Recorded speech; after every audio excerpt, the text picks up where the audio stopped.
I stand like not sequence of class, sequence of asana. The one asana have next asana vì belong thầy nói là to mọi người có nhớ in những later. những cái asana mà giống như là một cái kiểu đi cái này dễ xong rồi tới cái khó hơn tốt hơn gì đó, có nhớ những cái đó của cái mở lưng với này mở hông không? Người có nhớ không? Ví dụ như là nhảy hay xuống dưới xong rồi đi một bộ vô rồi xong rồi nằm cổ chân kia, đó là những cái thứ tự mình nói á, như là cái độ dễ cái khó chẳng hạn á.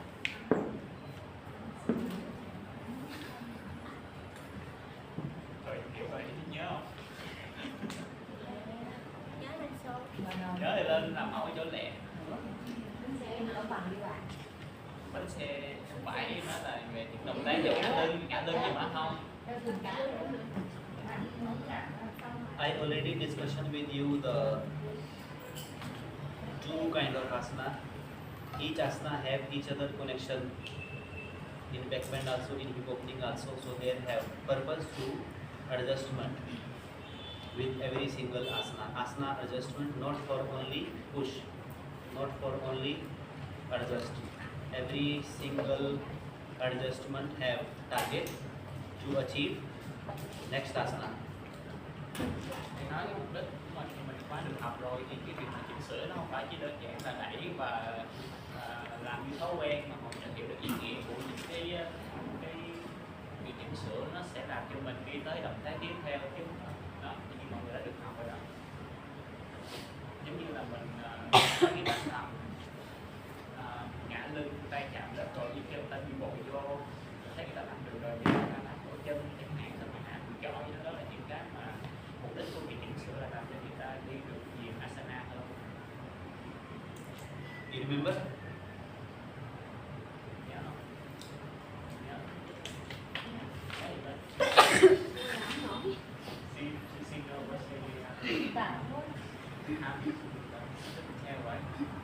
Now today we'll do, and today we'll adjustment each other. Hôm nay mình sẽ làm với lại mình sẽ chỉnh sửa lẫn nhau chứ mình không có nói như mấy ngày trước nữa. Okay. And I have some special requirement that people not want to understand about Hatha yoga and Ashtanga yoga and Kundalini. They don't want to understand about it. They just want to practice asana. So I will work on asana only. I will not talk about Kundalini, Hatha yoga and Ashtanga yoga. I will just focus on asana and basic classes. Bây giờ thầy sẽ theo ý kiến chung của mọi người, thầy sẽ không có nói nhiều về Hatha, không nói nhiều về Ashtanga, không nói về Kundalini nữa. Thầy sẽ nói về asana thôi, và cơ bản của asana đó là những gì mà thầy được góp ý đó. Okay, so I will discussion with lower body part, middle body part, upper body part and balancing. Giống như là thầy sẽ chia ra những phần mà thầy sẽ giới thiệu bên trên, bên dưới, bên giữa rồi thăng bằng. Okay, so first asana is belong to lower body, is called hip opening. Mình sẽ đi tới cái đầu tiên của phần bên dưới là mở hông và cơ lõi. Belong to lower body. So 200 hours for people. Ai là học viên của 200 giờ giơ tay nha. Okay. Thầy chỉ khảo sát thôi. So first I will talk with the basic asana of hip opening. So 200 hours. Anyone know the asana of basic asana about hip opening? Mấy chị mà mới tham gia cái lớp học 200 giờ này của mình thì bây giờ mọi người đã biết được những cái động tác nào về mở hông chưa? Okay, so I just repeat again. Hip opening is belong to all asana, belong to your lower body, your hip and leg.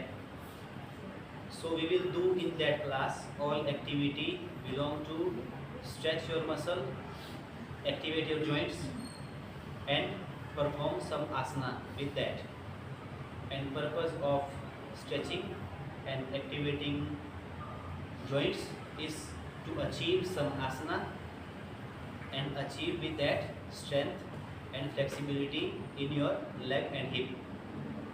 Bây giờ thầy sẽ chia ra cái phần lower body part, tức là phần dưới của mình á, thành kho và phần hông, phần đùi, cơ mông gì đó là những phần thân nhóm cơ bên dưới. Thì mục đích của mình là sẽ chọn những bài tập nào tác động những cái nhóm cơ đó nhiều nhất, rồi mình sẽ bên cạnh đó thì những cái động tác xoay khớp hông, khớp gối gì đó thì mình sẽ được thầy giới thiệu để mà đưa cho cái lớp của mình vào dạy, thì mình sẽ dạy nó ok hơn. So there is 3 basic asana: side split, front split and lotus pose. So 3 asana we have to follow with hip opening, but we will do all activity belong to the muscle and joint. So 3 asana is basic asana. After that we will start intermediate and advanced with that 3 asana.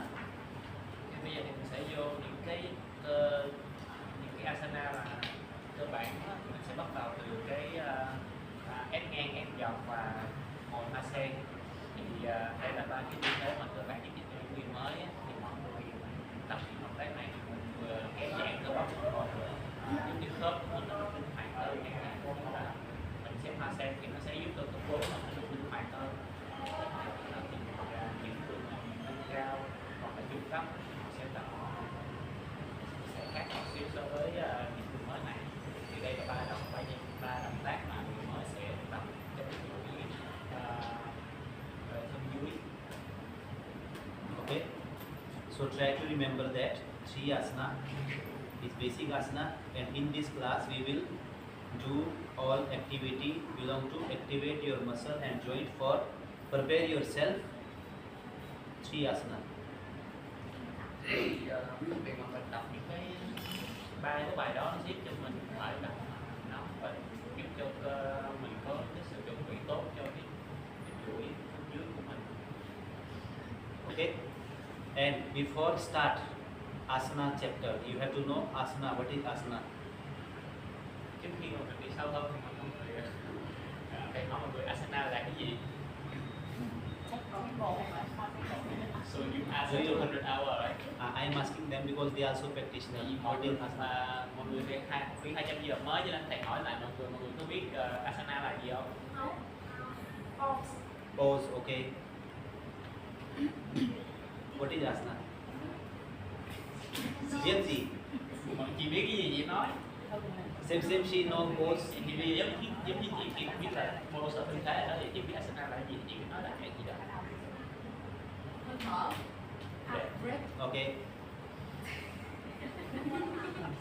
What is asana?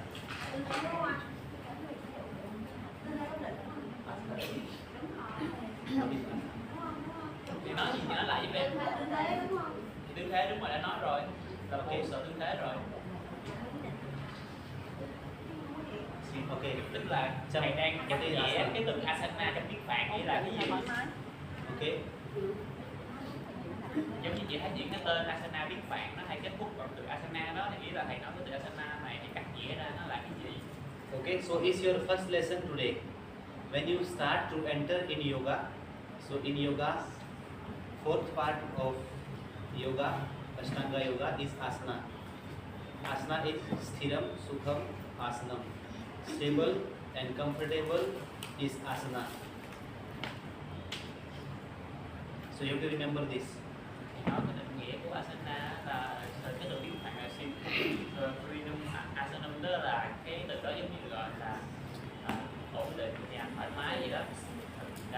Asana là tư thế, tức nghĩa là nó nói về những cái tư thế mà ổn định và thoải mái. Đó là khi mình tập yoga thì mình tập những cái động tác đó thì mình sẽ tập cho đến khi nào mình giữ cái động tác đó mà mình cảm thấy thoải mái và mình không có cảm thấy áp lực, mình không thấy khó chịu, là lúc đó là mình đã thực hành được asana rồi.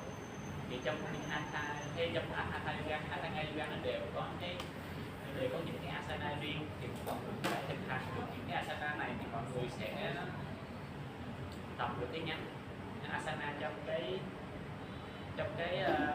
hành yoga. Tại vì Đây cũng là một trong những nhánh nanga, nó là cái nhánh thứ ba. Sau đó mọi người mới tập hít thở rồi tập trung rồi thiền định này kia vậy đó, thì đó là trong những quy tắc. Okay, so you remember that. So in hip opening have 3 asana, very basic and very important with your hip and leg health. So 3 asana: side split, front split and Padmasana, lotus pose. Thì cũng nói nhắc lại ba cái tư thế cơ bản nhất là ngang, ép dọc và massage. Ba cái tư thế này là cái ba tư thế cơ bản nhưng cũng không cũng góp phần quan trọng trong cái việc mình định hình cái chuỗi thân trước của mình. Tập cái động tác này giúp cho cái cơ đùi và cơ mông, nói chung là những nhóm cơ thuộc về cổng thân dưới nó sẽ khỏe hơn, nó sẽ làm cho mình kết nối được với nhiều loại asana hơn. Okay, understand? So try to remember this, what is asana, and you have to fix this definition with all your asana. When you feel yourself comfortable and stable, that means it's asana. When you not feel comfortable and stable, keep practice. So one day you will achieve that definition of asana, stable and comfortable with every single asana. Đó, mọi người phải cố gắng nhớ cái định nghĩa của asana này để ai mà hỏi thì mình có thể hiểu được nó, và khi mà mình hiểu được rồi thì cố gắng mình thực hành nó mỗi ngày, thực hành nhiều lần, tập những cái asana giống như là asana chẳng hạn. Đó thì khi mà mọi người tập nó thường xuyên thì mọi người sẽ hiểu được cái mục đích mình thực hành asana để làm cái gì. Okay, so we will discuss about side split. We already talk about it, and I already told you what is the purpose of adjustment in side split. So you have to perform with the practical all asana belong to side split. Thì bây giờ thầy đã nói với mọi người là This for everyone. ép dọc rồi, bây giờ thầy cũng đã nói về mục đích của những việc chỉnh sửa rồi, thì bây giờ mọi người thấy là hiểu được cái việc mà cái việc side split video split nó là ép dọc.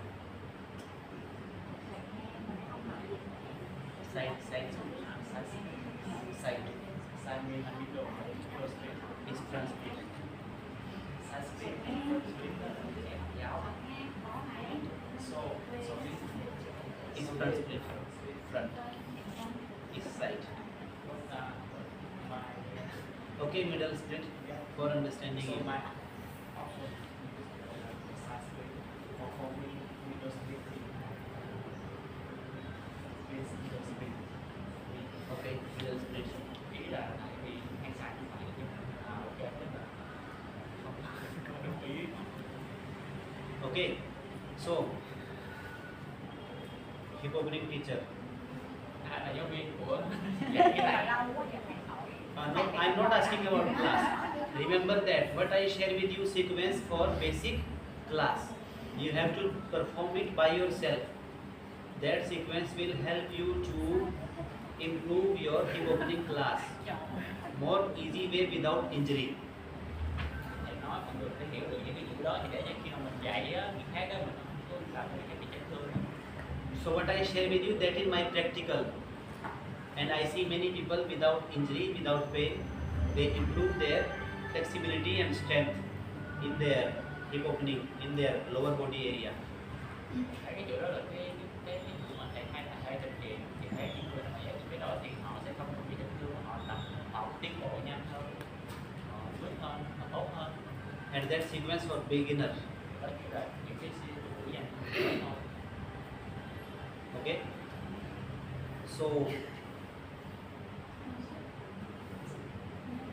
now we'll start side split. So first you will prepare yourself for that. I will say again, side split means middle split. Okay. Front split means Okay. one leg front, one leg back. Up to now I will say side split, so you will remember side split means sanga. And when I say front split means back. Okay. So now I will say, now we will do side split. Nhưng mà sẽ bắt đầu từ ép ngang nha, tại vì em xài cái từ khác. Okay, so what is the first target in middle split? What is the first target of adjustment middle split? Cái một Bhunamnasana. một cái đầu tiên của việc chỉnh sửa ép ngang này gì mà biết không?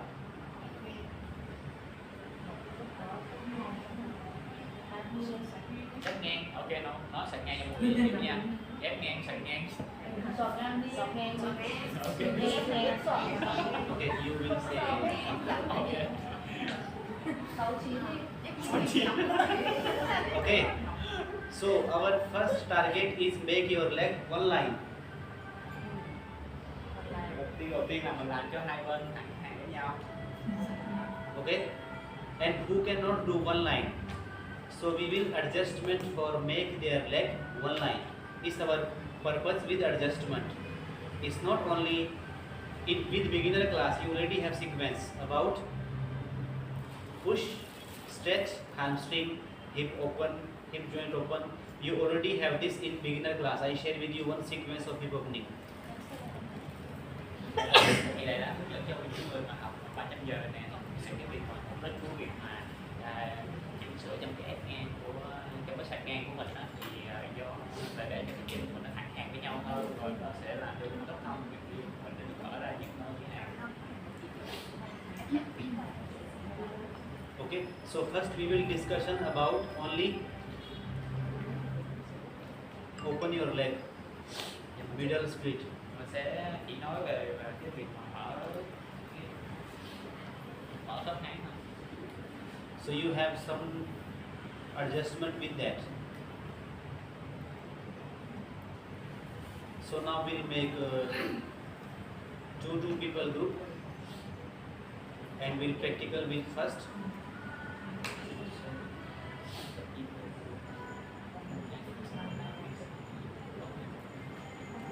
They also will do basic asana and also will understand how many activities I will present.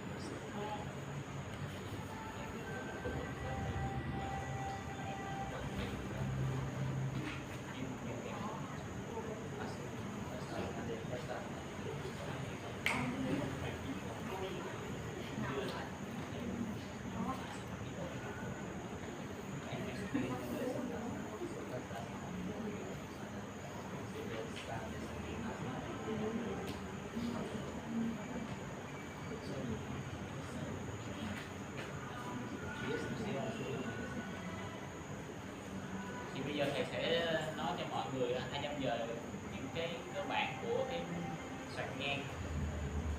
Okay, you already know open leg. You practice every day in your class. Open both legs and catch your big toe and drop your belly, chest and chin down. So this asana name Bhunamnasana. Thì mọi người đã biết rồi đó, cái việc mà tập cái soạt ngang thì giống như là hai chân của mình mở ra rồi tay của mình nắm chân của mình ngã rồi xuống dưới. Thì đây là cái động tác trong tiếng là gọi là Bhujangasana. Bhujangasana. Bhunaman. Bhunaman. Okay, Bhunaman asana means salute for land. Thì cái từ này ý nghĩa là cảm tạ đất gì đó. Okay, so who can do Bhunamnasana in 200 hours first? Who can do this asana? Ai có thể làm được động tác này? Đó là mẫu cho thầy đi. Bây giờ lên thầy dạy. Come here. Lên đi. Sẽ ôn lại cho mọi người. Lên hả? Xoạc đi. Sit down. Sit down. Ngồi. Okay. In Bhunamanasana, you don't need to open your whole leg. In Bhunamanasana, it's okay your leg enough. But purpose of this asana, you have to touch your belly chest and chin on the floor. Cái mục đích của cái động tác này mọi người không cần phải mở hai chân của mình quá rộng, thì cái mục đích nó chỉ là chạm ngực và cảm First xuống asana. đất. Okay. And should be catch your big toe and knee open. Thì mình nên nắm móng chân cái. Is Bhunavanasana. And you have to push your lower back more down.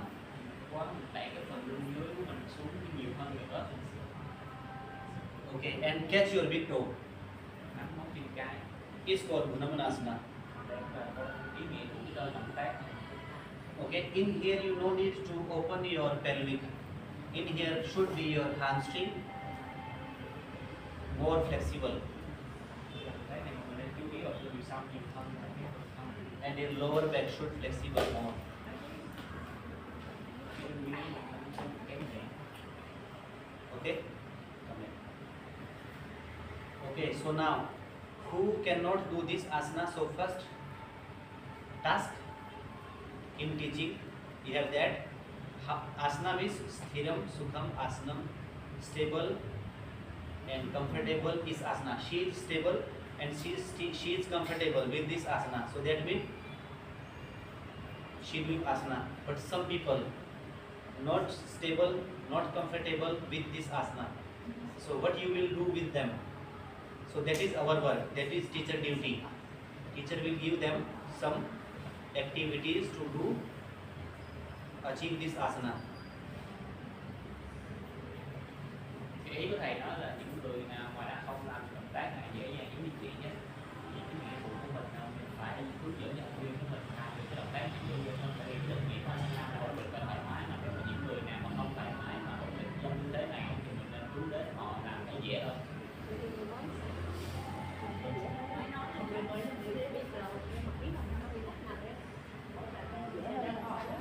What she think? So she's no worry about it. No problem, but she is teacher. Yeah. What she says is important. Yeah. No, I mean She said how to teach for new member. Yes, we are going to do that. Yeah. Okay, so in here first I already teach you 300 hours. First 3 activity have here. You already know that. So for example, hip opening teacher, Miss Swan, come Thì here. nên bây giờ chị đã được học về những cái đó ở đó, thì chị luyện số cho chị cái ba cái kỹ thuật do cái động tác này để cho người ta có thể dễ mở hông xuống dưới được. That 3 activity will stretch your hamstring and activate your lower back.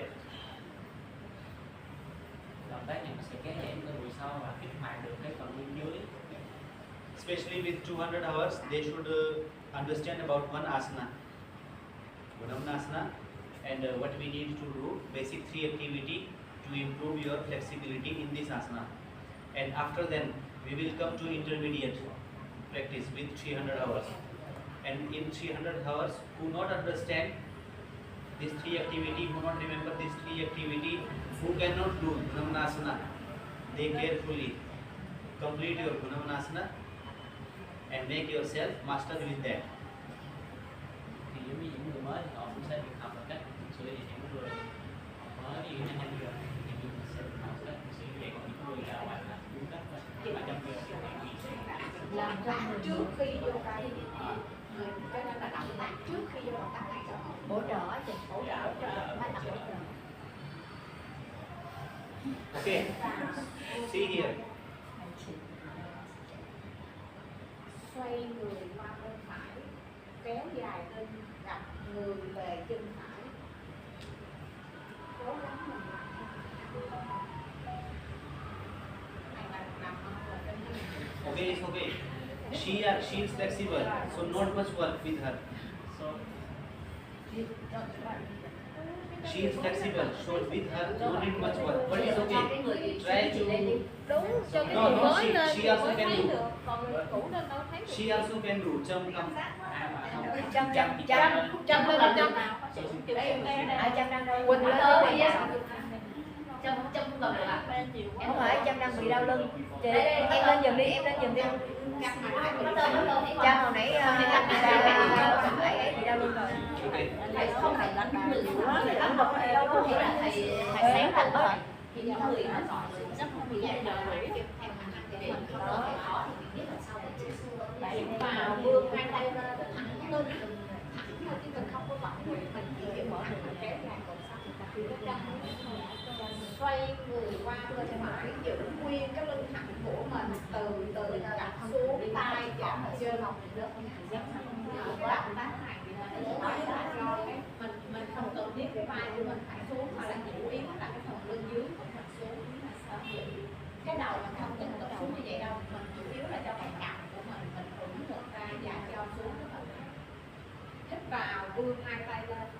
First activity for stretch your Xoay người, đặt người về chân trái, cũng vậy luôn, mình xoay không, cái phần này không xoay, chỉ xoay cái phần hông dưới thôi, thẳng lên, giữ, xoay, không cần phải đặt cái đầu xuống, cái đầu mình mở lên, mình chủ yếu là cho cái lưng dưới sát, cái cằm mình, cằm chạm cái đầu không cần xuống. Hít vào, vươn lên, mình làm ở tư thế này, làm lại 3 lần. You understand is first activity for improve your flexibility with your hamstring for this asana. Next. Rồi, hít vào, Second. vươn hai tay lên. For activate your Tay spine phải also hạ and về trước, lower back tay phải muscles also. hạ về trước, tay trái nghiêng người, nghiêng lườn qua bên chân phải. Phần này xoay. Rồi, theo thẳng này.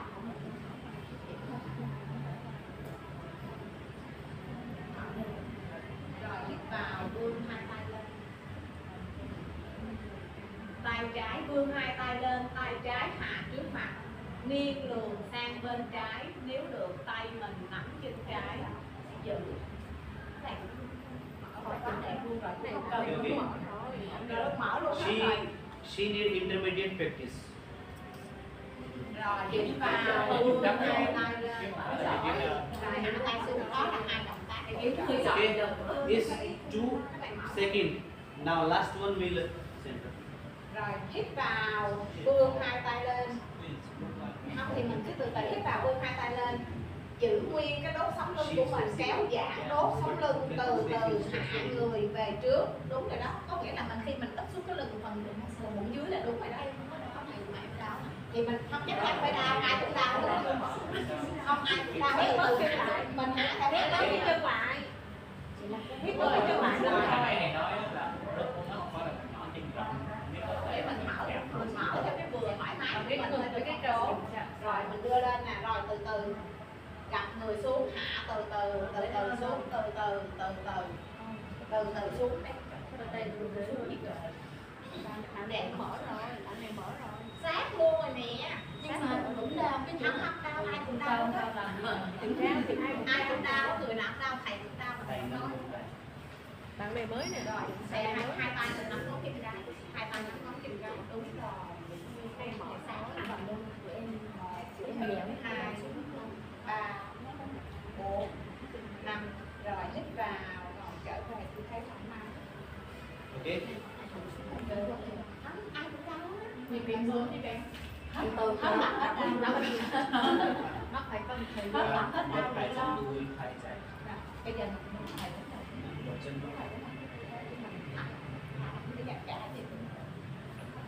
When after you teach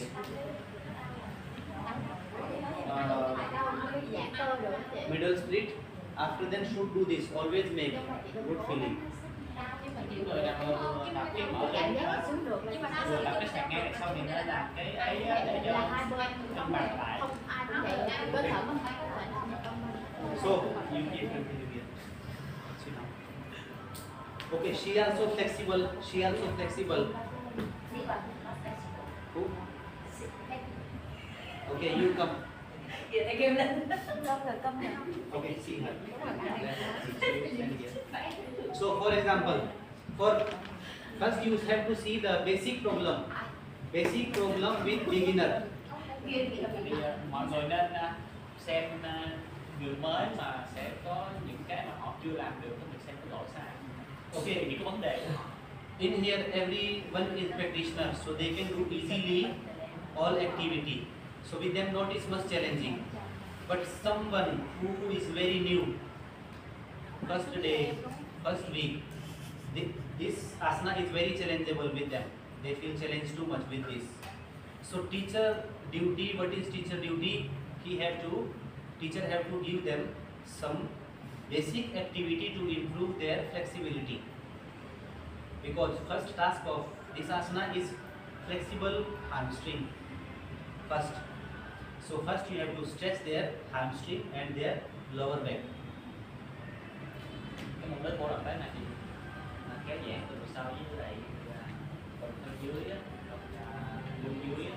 Thì thực ra đối với những người nào mà đã làm yoga lâu rồi thì cái động tác này cũng khá là dễ với họ, chưa có độ thử thách lắm. Mà những người mới mà chẳng hạn như là tập lần đầu tiên chẳng hạn thì tập động tác này nó sẽ rất là khó đối với họ, cho nên là mục đích của cái asana này là để cho mình giảm điều chỉnh cái phần này xuống dưới đất, cho nên là cái việc mà mình chỉnh sửa của giáo viên đó là một trong cái nhiệm vụ quan trọng khi mà khi mình đứng lớp mình phải đưa cho học viên của mình những bài tập để họ có thể làm được cái này nọ. So what do you have solution for them who have tight hamstring, tight lower back? So first that solution also keep in your mind and try to apply. So after finish this, I will ask you. Thì mọi người quan sát như sau này sau xong rồi một thầy sẽ hỏi lại mọi người. Okay. Now teach again on one side. Rồi đã tư thế. Hít vào, vươn hai tay lên cao.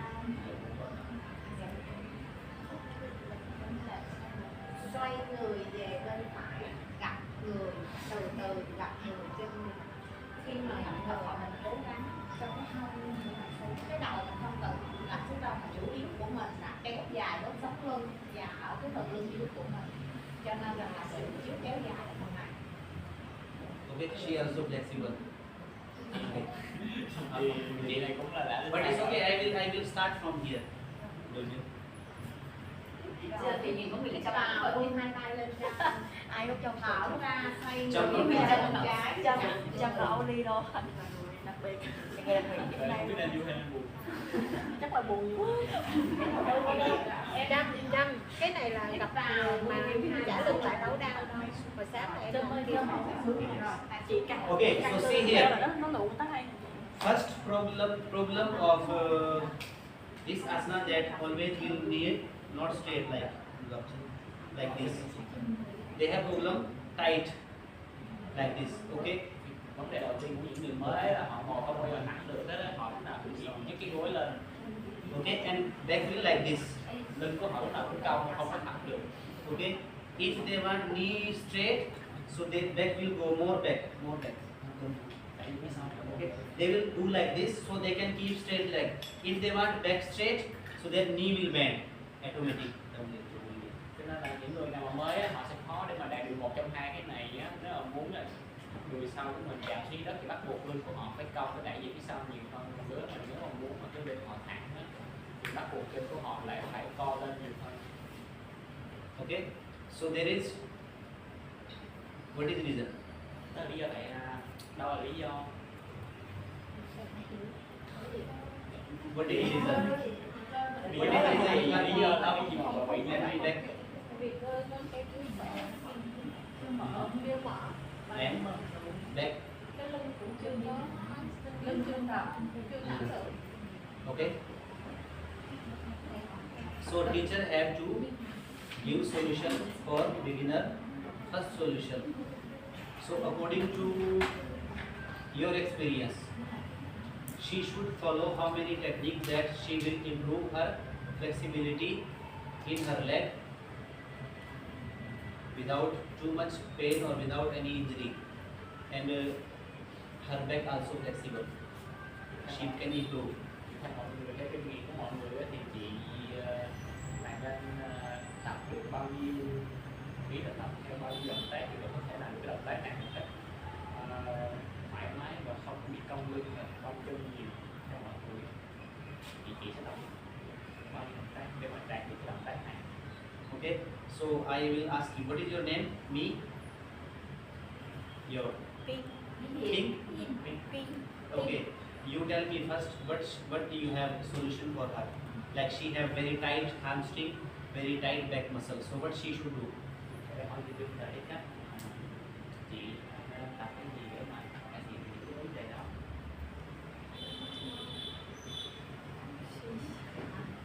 Keep opening. Nghĩa là Yes, keep opening, but có hai vấn đề thường một người tập ấy, một là chân sẽ cong nhưng rất mới thẳng. Vì ai không hiểu, Butterfly. ai không hiểu tụi em nói lại không ạ? Butterfly. butterfly for open hip flexor. Cô ơi cần lớn tiếng lên tí à. Ok, thì giống như là thầy nói cái vấn đề của cái việc mà những người mà mở hông á, thì họ không có đạt được cả hai mục đích cùng lúc là thẳng lưng và thẳng chân, thì họ sẽ luôn bị một trong hai gì, cố gắng thẳng chân á thì sẽ cong lưng nhiều hơn, còn nếu mà cố gắng thẳng lưng thì chân sẽ co lên nhiều hơn. Thì thầy đang hỏi mọi người á, theo kinh nghiệm của mọi người thì chị này sẽ nên tập bao nhiêu bài, tập bài gì để cải thiện cái động tác này, làm được các động tác này chung. Okay, so you tell me first, you tell me butterfly. Tell me three. Your advice. Forward bending. In butterfly forward bending or how? After, you mean after butterfly? No. For example, you already see her condition. Her body is stiff, leg also very stiff. She cannot perform Bhunavanasana. So that means she have to follow some activities. So what is that activities you will suggest for her?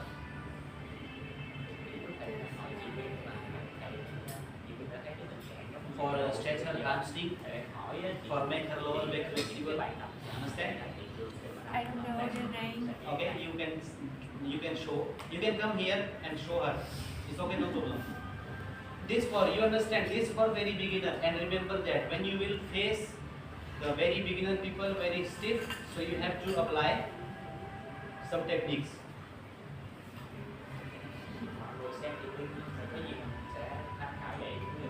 With standing. And how to do this? From standing, you have to make some sequence. From standing, then go right. From standing, then go left. You understand? Do same way. Like you are giving solution for someone that you should do this activity. Thầy đang giới thiệu, chị Vinh đang giới thiệu những cái chủ đứng mà để làm sao mà mở được cái động tác bạch ngang này.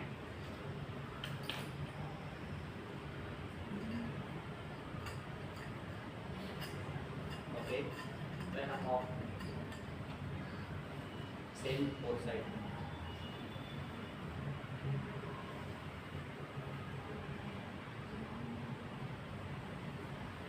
Okay. Second.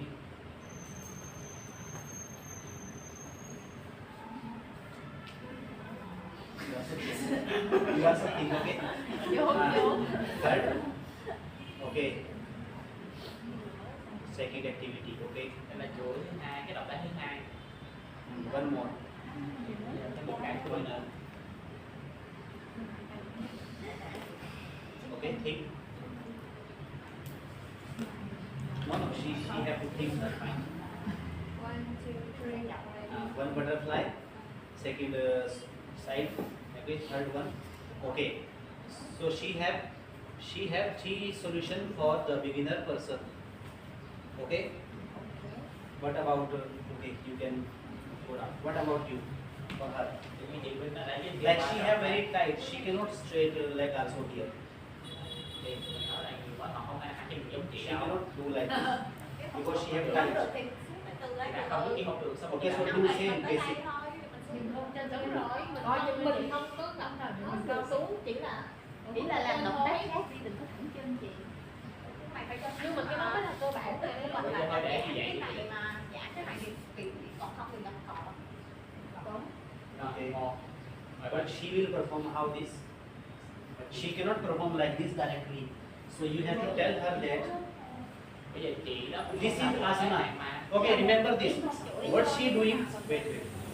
What she is doing for solution? This is asana, not solution. This also challenge for her. So we have to make she easy to get this challenge. because with her challenge with Bhunavanasana, Paschimottanasana, Padhastasana, that all asana is challenging with her because she have tight lower back, tight hamstring, and you already know that because you have practice also and you have study also. And who not have study, they have practice, but you will see how experienced person doing work. So for example, she said 3 example. She said very good with the beginner and it's very useful and very good. So same, everyone have to think little bit more. So she tried to thinking, but she thinking asana, not solution. Ý của thầy nói You là understand? mọi người á, khi mà mình cảm thấy học viên mình không làm được cái động tác này rồi mình còn để cho người ta làm cái bạch chi mình cuốn người gặp xuống một kiểu còn khó một kém nữa. Đó là asana chứ nó không phải là cái những bài tập hỗ trợ. Rồi phải phân biệt được hai cái này, tại vì giống như thầy nói chị Biên đưa ra cái vấn đề là giải quyết được cái động tác này làm ok, là ví dụ như là ngồi có tập lan còn gặp chân đó là một chẳng hạn, thì xong rồi thứ hai là mình sẽ cố gắng mình đẩy hai bên đây hoặc là mình mở như vậy. Đó là những cái bài tập bổ trợ, đó không phải là asana. Thì đây là cái mà thầy muốn mọi người phải tự suy nghĩ, tự đưa ra, chứ không phải là làm như chị Xuân là đưa asana. Nó cũng khó. Okay, so you have two activity for her.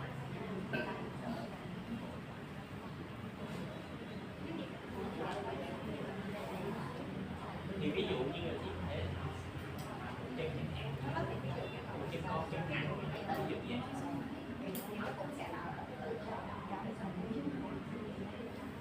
Okay. Đó cũng là tính cũng ok đó. Is it also how Okay. asana? Yes, this is very matching together. Nói chung là cái động tác này nó cũng sẽ giống như asana, nhưng mà nó thực ra cái động tác này nó sẽ nhẹ hơn, vì nó bớt áp lực. Okay, so purpose of adjustment. Again, we are doing work with adjustment.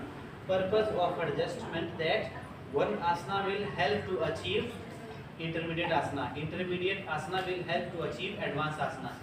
So we will go with middle split. Namanasana have to achieve another many asana belong to that style, belong to that activity, belong to that way.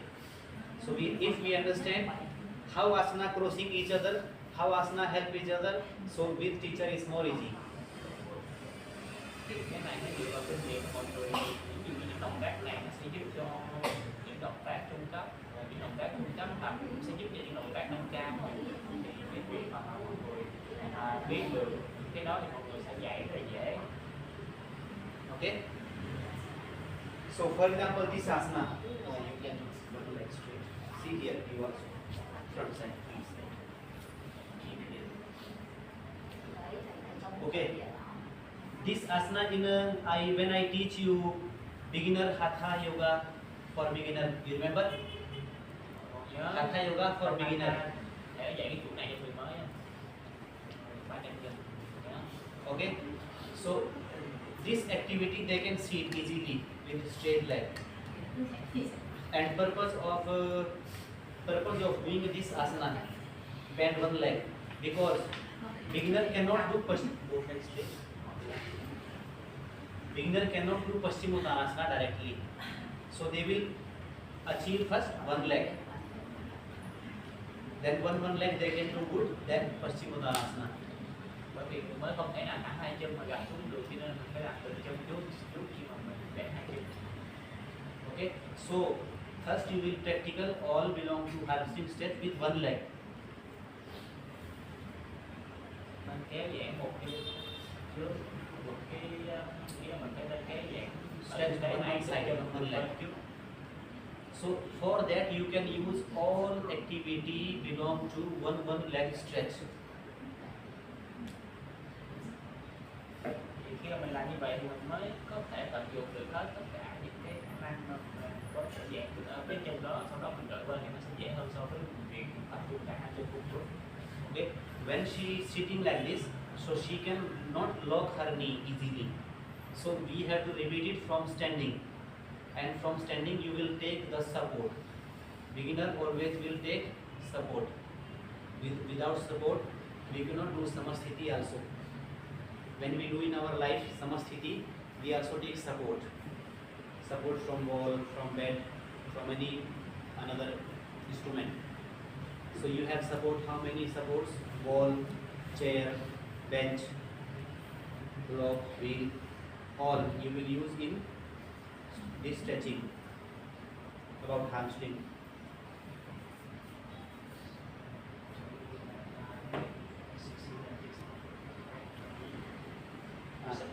Here she cannot control her knee. When she go front, again she can bend easily. But when we will start it with support, so it will make her more easy.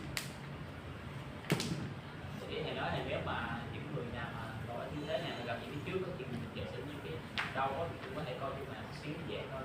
Đối với những tư thế đứng này kia Samadhi chẳng hạn, giả sử người ta không quen sử dụng thêm cái sự hỗ trợ dùng đứng từ tường thì chỉ trong quen là có những sự hỗ trợ như là gạt tường, ghế, vòng để nó mục đích của nó là làm cho mình thực hiện cái dễ dàng hơn. Okay. So what is that activity? For example, she answered according to her understanding. She also helpful, but more easy. So that you should make with wall support first. So for example, stand up. So for example, she is very beginner, cannot have good flexibility in her leg. So she will start stretching with ball. First, just keep her leg straight only. Đây là một bài tập hỗ trợ để sử dụng tường như là một cái điểm tựa. Okay, with leg. When she doing this, she will not go deep. Thì khi mà giơ một chân lên để tường như vậy thì chị sẽ không có cảm giác bị căng quá mức.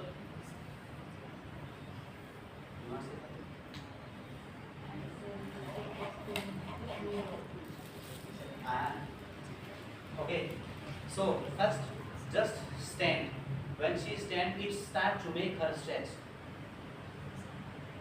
Thì khi mà chị đã đứng như vậy rồi, đối với người mới á, như vậy đã đủ để căng cái tường sau của mình rồi.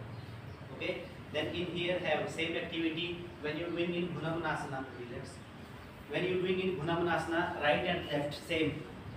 This stretching, you know. But in here she have difficulty to touch, cannot touch her toe easily. But when she will do it here, beginner, when they will do with the ball, so make their first leg straight. After that, both hand up, and then try to touch their ankle. Try to touch their ankle. She is flexible, so she easy to go down. But when not flexible, they will get stuck here. But stretch very good and safe. Đối với những người mới á, hoàn toàn có những cái điểm mình đứng mình có một đứng tới như vậy nó đã kéo giãn rất là hiệu quả mà nó an toàn. Understand? So with front, and now same with wall side also. In Gunamanasana you did side bending. So with the beginner, they cannot achieve side bending. So in here also you have to use same technique with side. Đối với đây thì tôi thấy đứng mình cũng sẽ sử dụng cái kỹ thuật là nghiêng rồi. Okay. Same you have to use here. And when is my experience with the person who sit like this, sit like this. I have this perform with that person who have stiffness like this, cannot make knee down. And when they sit like this, so they sit like this. And if I say back up, so their knee like this. So I have this performance with that person who have this body structure. So when they follow this, they feel more easy to do and more stretch and comfortable and stable with this activity. Theo kinh nghiệm của thầy ấy, thì những cái động tác này thầy mới nói thì nó sẽ làm cho những người bị vấn đề về cứng phần thân dưới, ngồi bắt chéo chân nhưng mà gối không chạm đất được, hoặc là ngồi mở hai chân sang hai bên nhưng mà gối của mình là bị cong lên, thì cái động tác này đặt với tường này nó sẽ làm cho những người đó kéo giãn rất là an toàn hiệu quả. Okay, so in here you will do two activity. One is side bending, one hand up. Okay, she can touch her ankle easily, but with the beginner it will be challenge to touch her ankle is enough. Like they feel too much stretch and very good and deep this stretch. So if you target is touch, try to touch. So, yes. Mục đích của nó là mình sẽ nắm vững tự nhiên. Đối với những người mới mà họ đứng như vậy á, họ căng quá, họ chỉ cần kể tay lên cái đùi là được rồi, xong từ từ đi ra. And move slowly. Same front side. One hand up. And go forward. Slowly touch your thigh. Touch your thigh. Beginner will not go down like this. They will touch their thigh. And go slowly move your finger. Move your finger. Slowly, slowly. Người mới thì không có thể nào mà cú xuống giống như vậy được. Mình sẽ đi từ từ xuống, mình sẽ từ từ xuống cho nó đi từ sau nhé.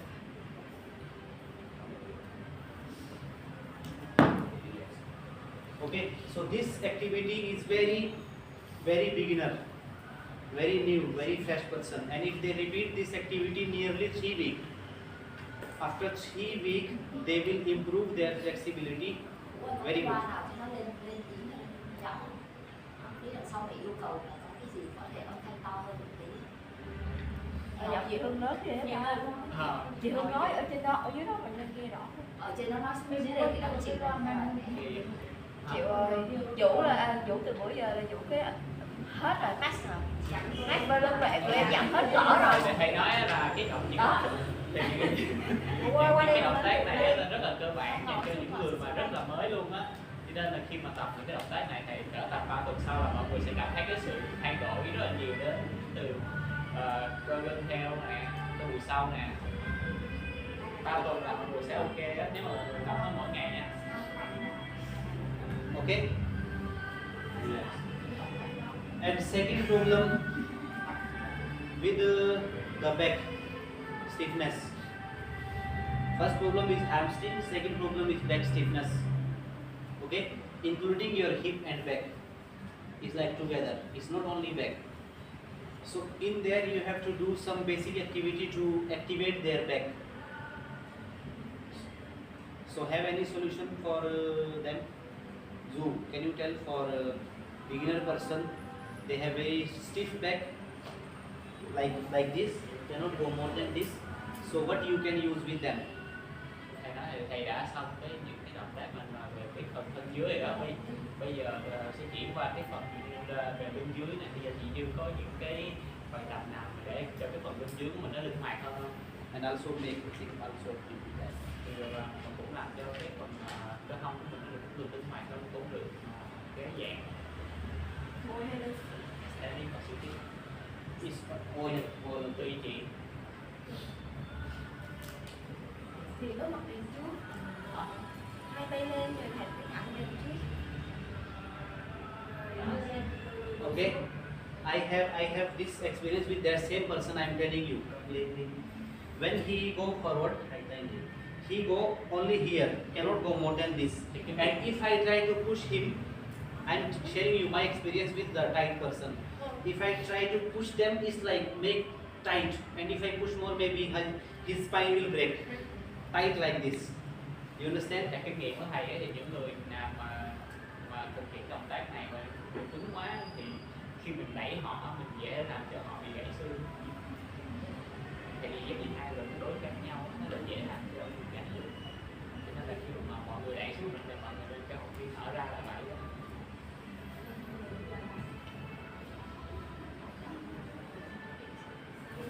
Thì chị đã có bài tập nào hiệu quả hơn không? Bài tập này. Okay. Bài tập hỗ trợ đó, đúng rồi đó. Nãy giờ thầy nói về bài tập hỗ trợ mà.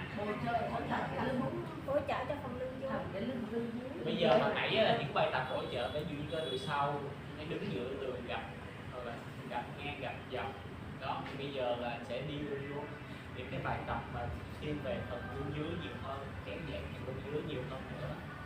Thì thầy đang hỏi là những bài tập nào để cho giúp ích được cái việc cái lưng dưới mà nó được kéo giãn nhiều hơn, và đồng thời cũng sẽ mất học nữa. Lạc đà được không? Lạc đà xuống được không? Lạc đà lên người bòi. Cái bài của thầy nói luôn đó. Okay, I will not take your time much. For back activation, you need little bit twisting, little bit back bending, and forward bending. Very beginner forward bending. And you know what is the beginner forward bending? biết mà cái người mới mà gặp gì phía trước sao không? Okay, so your treatment will start from lie down like this. Đầu tiên mình sẽ nên để học viên của mình nằm trước. Đây là cách When để cho mình nóng. someone have very tight spine, very tight back muscle, cannot move. So you will start the treatment from the lie down like this. So in here you will do two activity. First forward bending, second twisting. Đầu tiên đối với những người nào mới luôn á, mình sẽ để cho họ nằm bắt đầu từ tư thế nằm trước để mà mình có thể kéo giãn họ một cách hiệu quả hơn ở lưng dưới.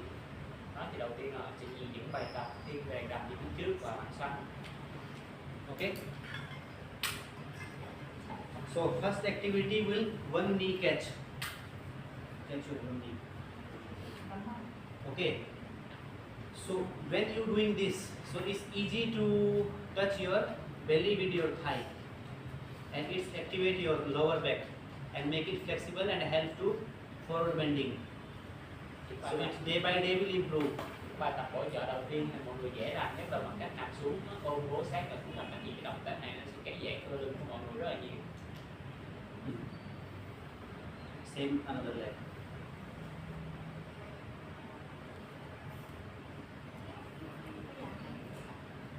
Okay. Second activity is twisting. Second activity is twisting. So in twisting you will do same. Open your hand. Thì bài tiếp theo là bằng xoắn. And you like feet on your thigh. Like this. And here will slowly twisting. And this twisting will active. This twisting will active her glute also and lower back also. Help to improve flexibility for very beginner person and who have very really stiff back. And then you have to remember that neck and lower leg should be straight, should not one side or too much. It should be straight body, and then slowly twist gently. Always with beginner gently, not over. Intermediate should be forcefully, but beginner always gentle. Những người nào mà trung cấp thì mọi người có thể đẩy sâu hơn xíu ở động tác này. Đối với những người mới thì họ chỉ cần mà nằm nghiêng sang người và cái trục của nó là lên thẳng từ đầu tới gót chân luôn. Đó thì cái động tác này nó sẽ kéo giãn cơ mông với cơ lưng dưới của mình rất là nhiều. Nó sẽ phù hợp với những người nào mà họ rất là mới trong cái động tác trong cái việc mà bị cứng cái phần lưng dưới. One activity for activate lower back, and now second will more your hip, glute also tight. Because of that cannot go forward bending because of your glute. When your glute is very tight, you cannot go freely because here gets stuck your glute. So when you go one to forward, so you need to stretch your glute also. Bây giờ chúng ta sẽ đi tới những cái bài mà kéo giãn cơ mông luôn, là những mông nó tính giống như là cái gì đó thì nó cũng sẽ tác động vào những cái động tác mà xoạc ngang của mình, cho nên là cái việc mình vừa kéo giãn xuống sau mình cũng nên tập những cái bài mà kéo giãn về những cơ mông này luôn. Okay, so in here will two things together, lower back and glute. First will activate your lower back muscles, let them activate, work, make their blood circulation more. Then after that you will do glute stretch very deep. Đầu tiên mọi người sẽ cố gắng tập kích hoạt được cơ lưng dưới, tăng tuần hoàn máu ở vùng lưng này, sau đó mình sẽ đi đến cái việc kéo giãn cơ mông. Okay, so first for the I said before la lower a little bit back bending also we need. That back bending with lower back muscles activation with your glute also. So it's my favorite one. Đây là một cái bài tập ưa thích của thầy, cái việc mà kích hoạt được cái phần cơ lưng dưới, phần cơ mông. Okay, hip and your heel should one line. Hip and heel. Knee and hip one line. One line. Thì ở động tác này thì cái gót chân với cái mông của mình, cái mông của mình nó phải thẳng hàng với nhau, cũng như là cái gối của mình cũng thẳng hàng và song song với nhau. Then inhale, lift your hip up. Lift your hip up.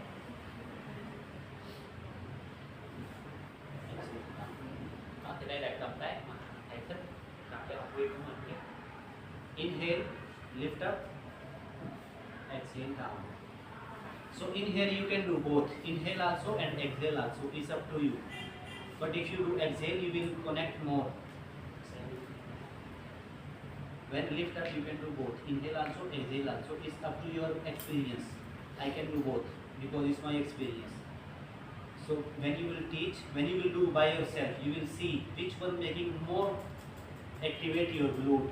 So exhale is make more activate. But for example me, I can make my glute without breath also activate because I have strong connection with my body. But beginner, they not have strong connection. So they need to exhale, breath out, lift up hip and squeeze your glute and push your belly inside and make spine one line and activate. This will activate your pelvic, glute and lower back muscle and spine one line.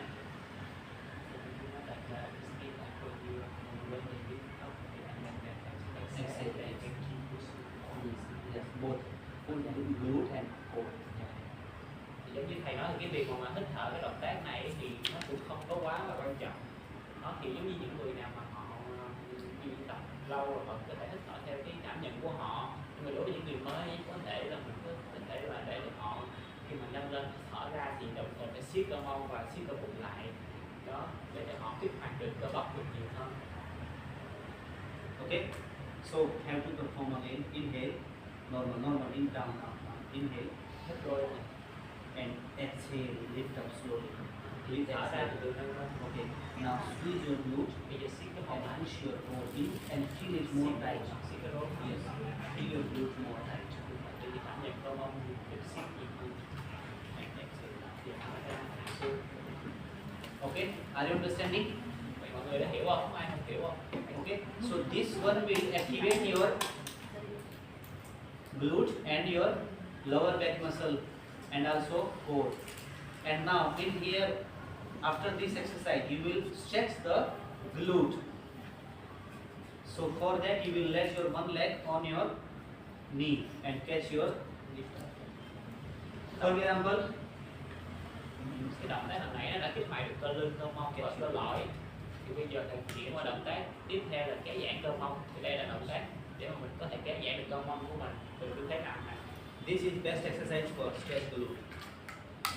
Đây là cái động tác mà kéo giãn cơ mông của mình tốt nhất. And same other side. Tương tự đôi bên. Okay. For example, her left leg on right knee. So left hand between the both leg and catch your knee, and right hand outside. Which leg is upper the knee? That hand be in the middle and catch the knee. Cái chân nằm mình để phía trên đó thì cái tay đó mình sẽ chui xuống dưới để mà mình kéo cái chân còn lại của mình vào sát người để mà kéo giãn cơ mông. Okay. Mọi người thử tự làm đi. You can see the stretch. Cắt ché đúng rồi gì ơi. Ui, được rồi. Catch the knee. Catch your knee. Hand side. Nắm cái đầu gối kéo vô. Hand đầu inside. gối. Kéo đầu gối. Chị Lê Dư đang nắm. Which leg is upside? That hand should be inside. Can you stretch or not? Teacher, cái chân này duỗi hay gì? Ok. Ý là chị nói cái bàn chân nè, cái bàn chân nè. Đó, nắm rồi. Có bị kêu quá nè. Không, mà nói cái bàn chân nè. Vũ vậy đúng rồi đúng không? Okay. Kéo sát vô. Kéo Đau Come đau back, quá come rồi. back. Đau Okay. quá. Come back.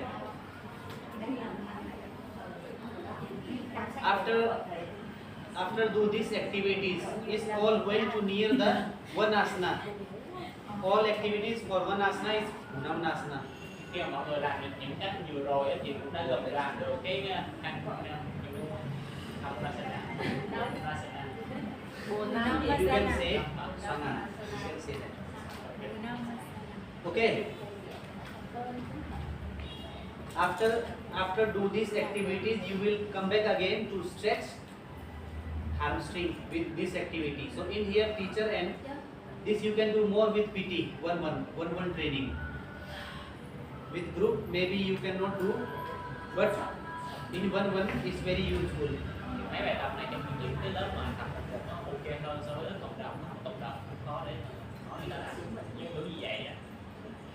Okay, so in one you will do here one leg up 90 degree. Okay, and who have stiffness with the hamstring and back, they can easily do here 90 degree. Hamstring là cơ đùi sau. Theo là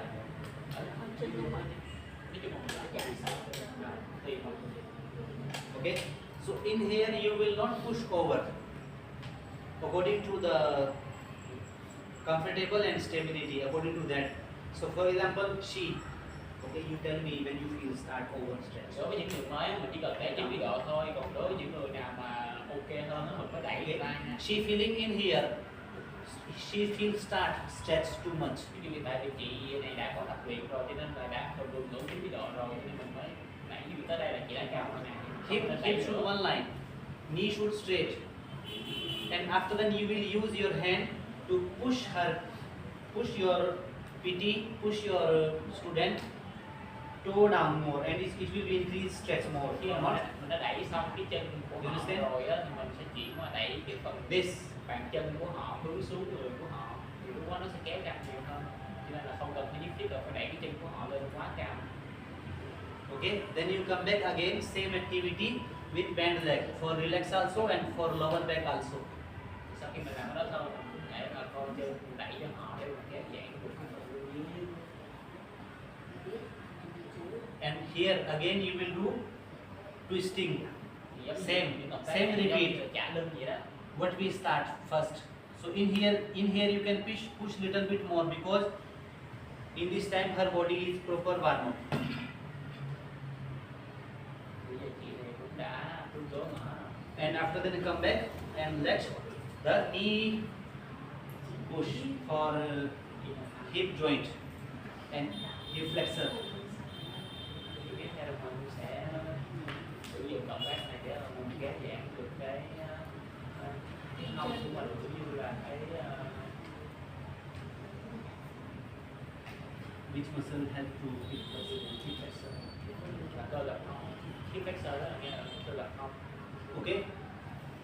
So with beginner have two problem: hamstring tight and lower back stiffness. So this all activity will go surrounding the hamstring and lower back. So you see the all activity is going to near the hamstring and lower back. And after that here last activity will catch the toe and lift up slowly, hands down, and here slowly will lift hip up. Cuối cùng mình sẽ thực hiện động tác này để kéo giãn cái phần cơ lưng dưới. And who have very tight lower back, they feel very comfortable with this and very good stretch here. Ai mà bị cơ lưng dưới cứng á, thì cái bài tập này nó kéo giãn cũng rất là tốt, họ cảm thấy rất là thoải mái. Okay.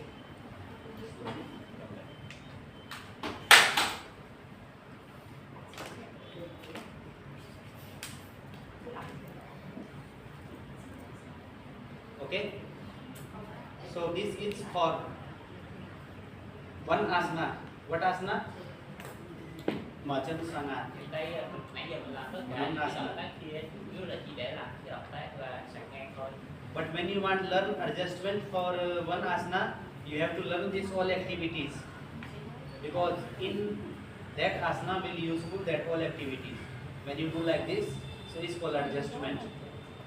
Những cái động tác này thì cũng có thể gọi là những động tác chỉnh sửa dành cho những cái động tác sàn ngang luôn á, cho nên là giáo viên cũng nên biết những cái này.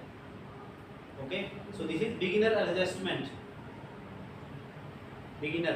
Để cho những người mới chỉnh sửa thôi. Okay, so what I did for her with wall is very easy. With wall you will remember one leg with wall and then try to forward and no need much touch there.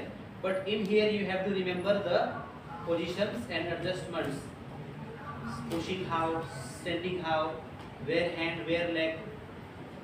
đối với cái việc mà chạy chân như tường thì chủ yếu là học viên họ tự làm thôi, cũng không có cần phải tác động nhiều quá. Đối với những tư thế mà nằm như vậy mình phải biết là đứng như thế nào, tay để như thế nào, Okay. pushing như thế nào. So you will do this beginner adjustment for Namanasana, means for stretching the deep hamstring, stretching glute, and activate lower back muscle and let them little flexible. So you have to do this with very beginner, who have tight body. And when you will do like this, they will really saving you. Thank you, I'm sure with that. Thì đối với những người nào mà họ bị vấn đề, họ bị cứng á, người mà họ không linh hoạt đó, mà mình làm cho họ những cái này á, thì họ sẽ cảm thấy là biết ơn mình nhiều. Tại vì những động tác này nó kéo giãn cơ mông từ sau đến dưới, làm cho họ cảm thấy thoải mái nhiều hơn. Okay, so you will try to do this repetition. Start from me, I will do for her, and you will see, and you also will do same with two partner. Mọi người xem, mọi người sẽ tập với nhau Now, học với nhau nha.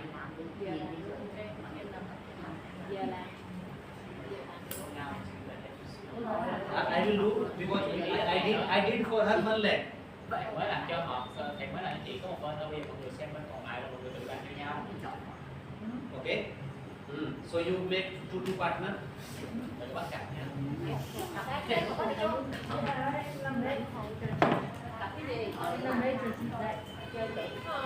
After this, we will do for intermediate also. Sau khi cái này thì sẽ chỉ cho những người trung cấp.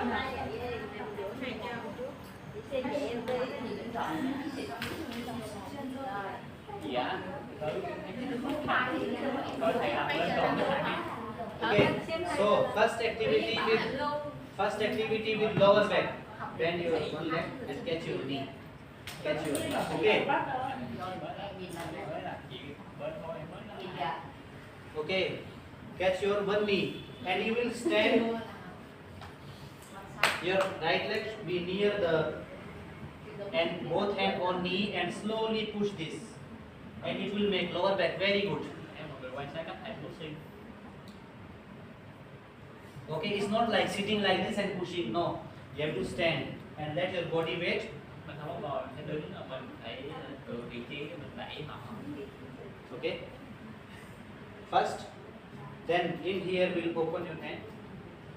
Same again. Same feet on the thigh, and then we'll stretch slowly. You will stand in the middle, and your one hand will catch the shoulder and body one line. Your one hand on the shoulder, and then one hand will push her knee slowly, gently press. And after then third wheel will come back.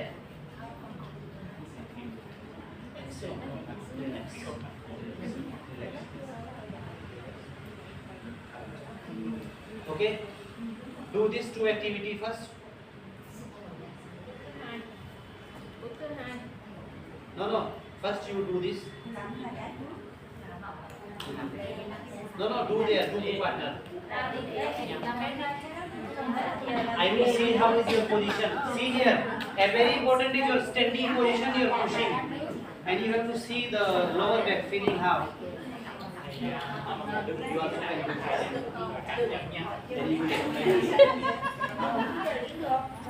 Hai người cặp nhau đi. Cái này tôi đây này bà. Bà lên đây sửa xịn sửa tôi. Tôi đây này. Không rồi. Hai cái tay mi đâu? stand right. Okay, bend your knee.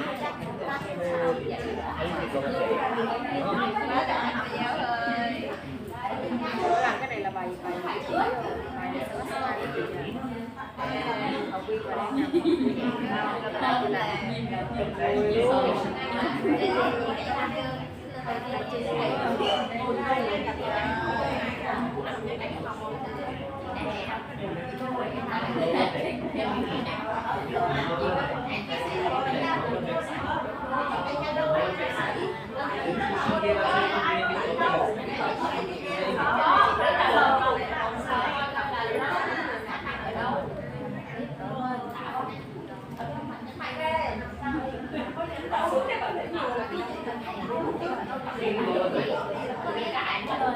Vâng, chị đại See here, see here. cái này chị đại cái này nữa.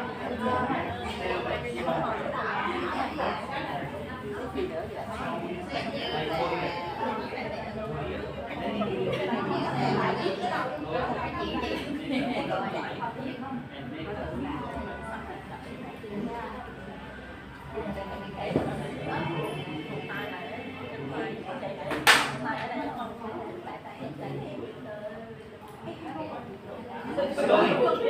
Learn it gently with beginner. Gently. I will tell you gently and done không?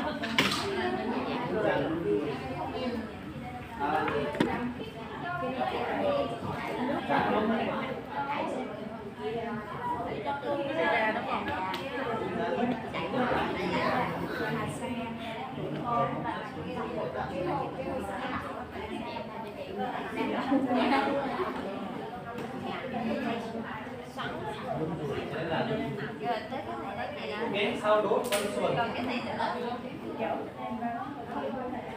Ok. Where is Đây, chị để ở đây, sẽ lên đây, ngồi trước. Khi mà bắt đầu cái xoay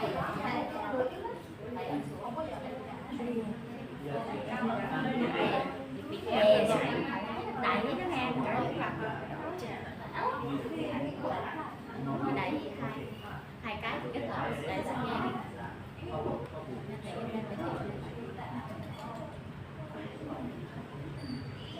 Chú á làm không giống. Ủa đúng Năm sáu đúng á. Trời ơi, nói gì đó. Vũ là thấy mấy cái liền. Có hai cái cho đều có như này. Nãy em làm có không?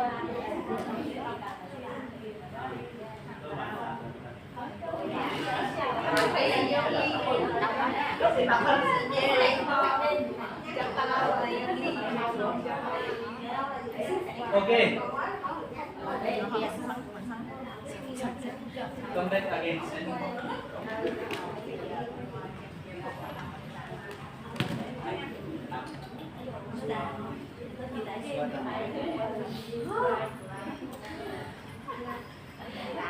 Okay. Can you move? Can you come right?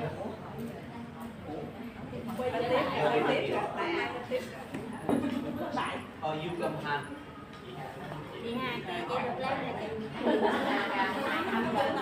Okay, see here.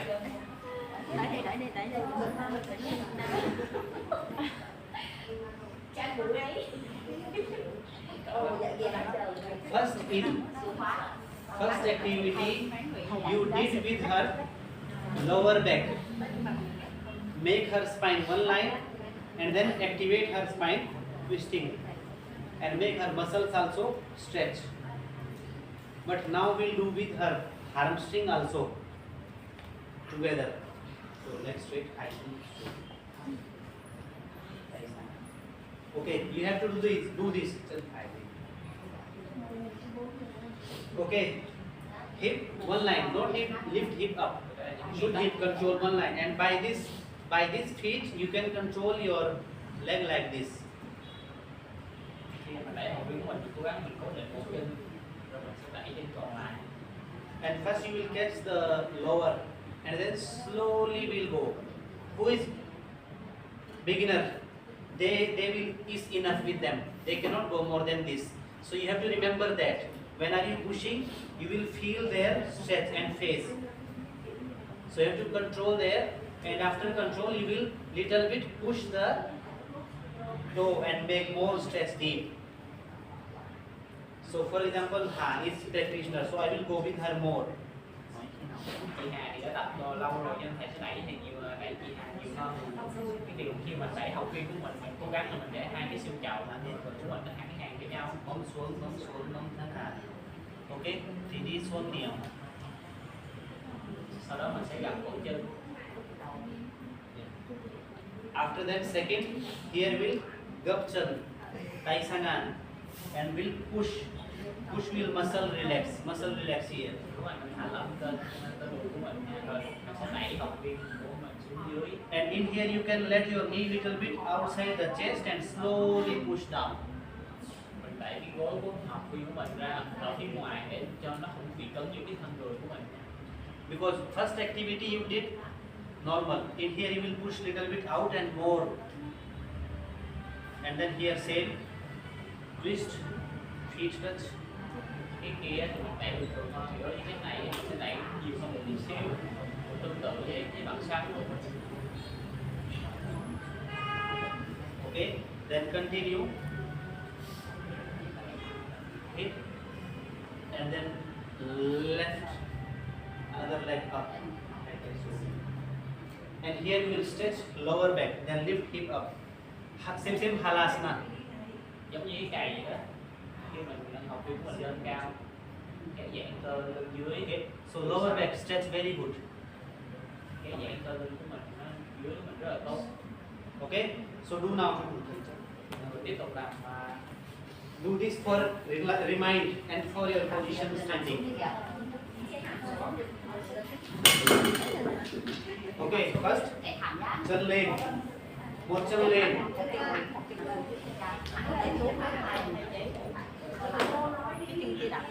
Do together. Stand like this. One big toe.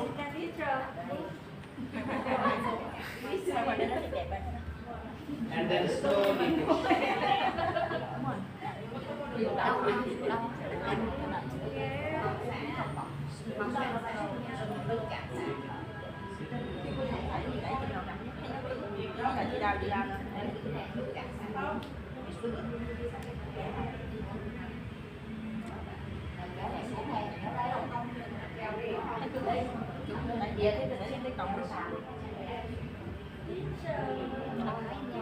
Đừng có gồng cái mông thì phải áp sát xuống. chỉ phải thả lỏng.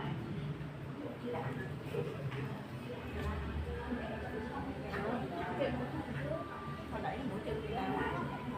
Xong rồi mũi chân ra. Okay, làm.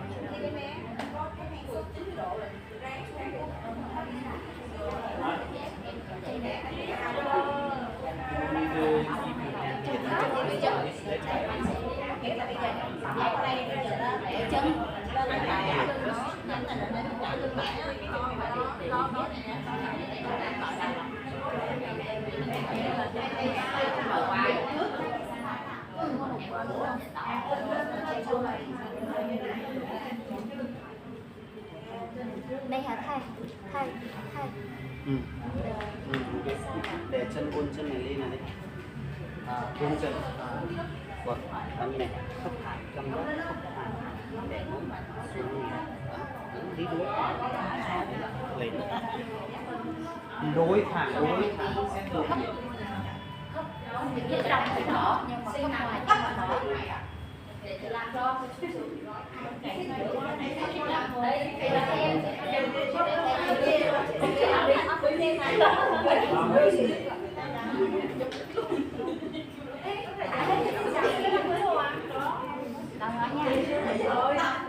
Qua luôn đi, qua cái nhà.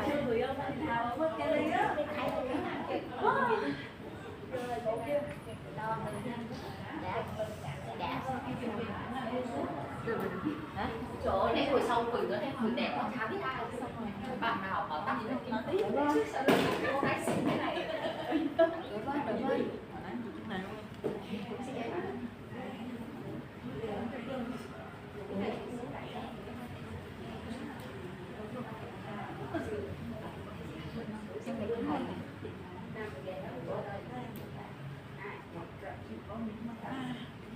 Chung vào.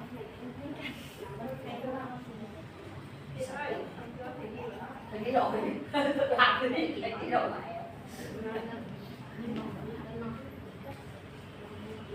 Một tay lên vai. Khi nào vẫn xuân, biết xuân. Xuân. Khi nào vẫn xuân thì một tay lên vai. Ấn đùi xuống.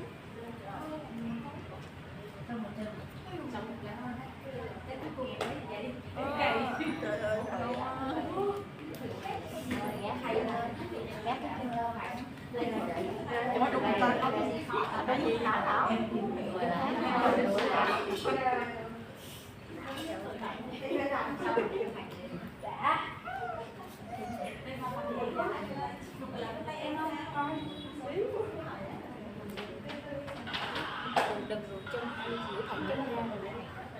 Okay. Phải nói ok thì nó thành thành ok. Go back.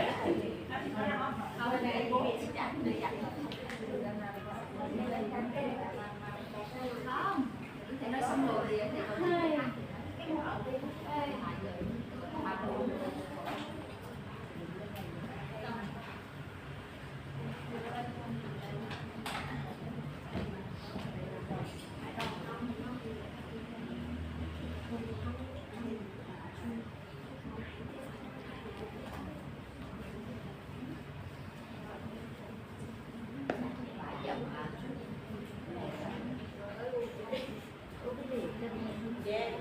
Xong rồi đó.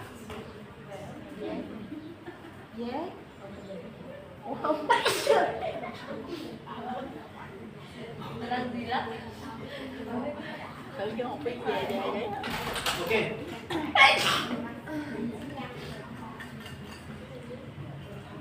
So this is the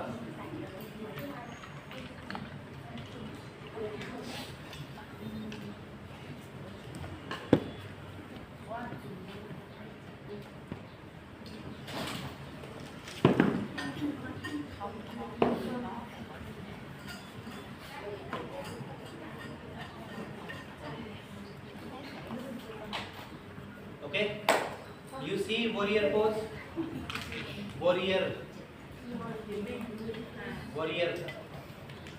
So teacher have to use warrior pose for adjustment. This kind of activities.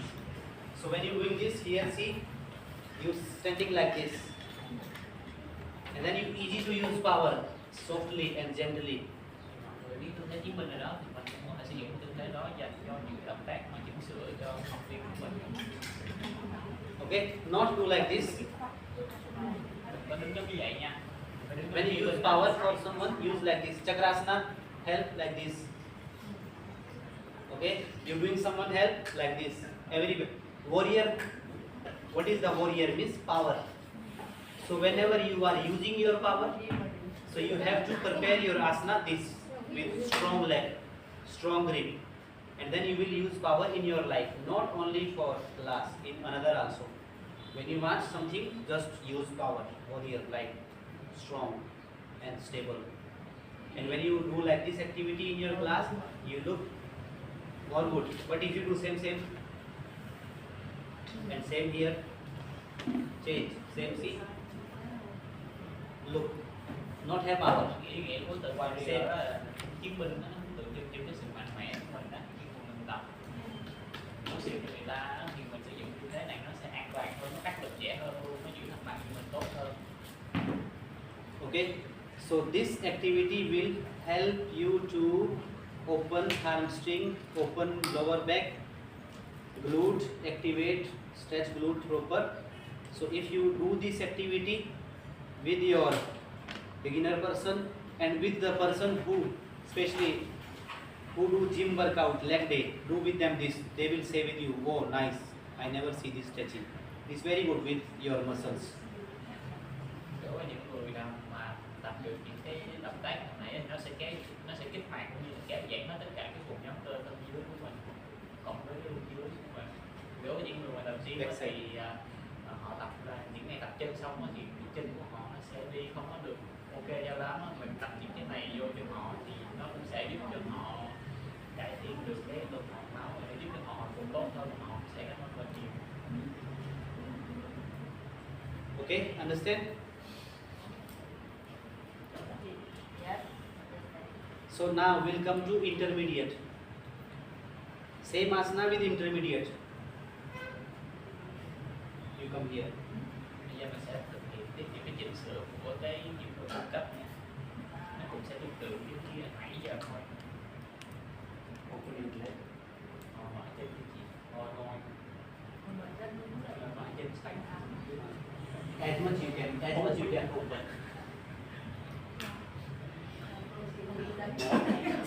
Okay, so see here. Look like more According to teacher, she is advanced practitioner. So with her we will do advanced activity. Anyone here who can not open all like this? Ai mà không mở được giống như chị không? Okay, you come. Back side. Chị ở sau á, chị đó. Okay, you come. Chị đã cái rồi chắc là you sit here.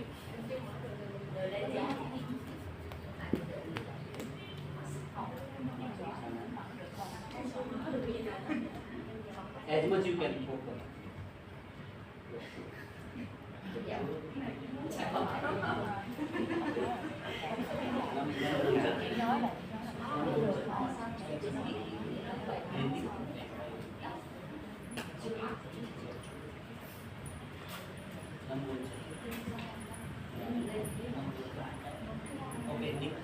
Okay. Intermediate person can do this asana like this. Các bạn thấy các bạn làm vậy nè. So she completes asana, Đó là xong rồi cái động tác này là but we still have to adjustment for another asana. So we will take the adjustment, start adjustment from here. Another advanced asana belong to middle split, side split. đó là được cái động tác này rồi đó thì mình sẽ cố gắng thực hiện những động tác tiếp theo họ. So our purpose, what is our purpose? Đích của mình là cái gì? Đích của mình là giống như cái gì đó đó. Giống như làm việc hai chuyện của mình thẳng hàng với nhau rồi đến cuối cùng Lên.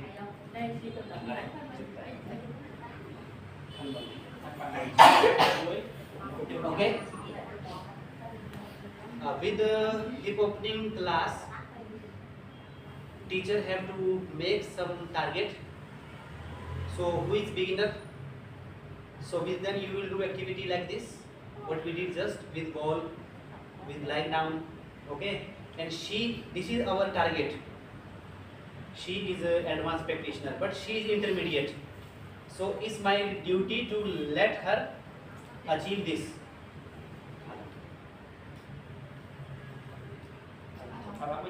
Okay. So it's our responsibility now. I want to make my intermediate student like advanced student. Okay. So in here, if teacher know how to adjustment for her, so she can achieve easily, without pain, without injury. So teacher have to know some technique to more helping her leg. Cái này nói là những người nào beginner thì sẽ làm những gì như nãy giờ những gì mà đã học, những người mà trung cấp á, thì mình sẽ cố gắng là đưa những bài tập cho họ làm sao mà để có thể họ làm giống như chị kia họ sẽ tiếp tục. Tiếp đẩy mông lên trên. Okay. She also according to me nearly open mouth. Okay. So in here, first you have to help her. How can she achieve same like advanced practitioner? Okay. So you have to know some technique. Okay. So when you teaching her, she cannot open all. So you will tell her some technique. So for example, what is in your mind for help her to open more? Like for example, my teacher, when I practice yoga like you every day, my teacher teach me some technique and I follow that. After then I achieve my middle split more. So say one or two technique you can use for her. I will ask one or two teacher. They will tell me something about help her. Biết có thầy ở bây giờ còn là sẽ đưa ra những bài tập để cho chị làm được những chị kia hơn. Giờ mình sẽ hỏi một hai cái. What she can do for open her leg more? Purpose like one line.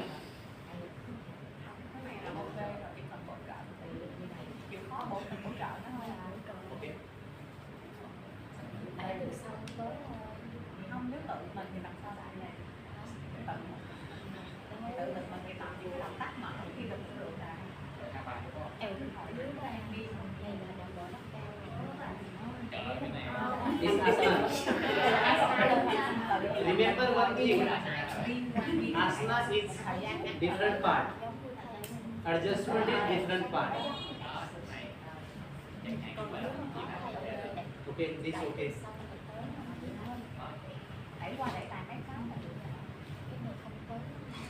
Okay.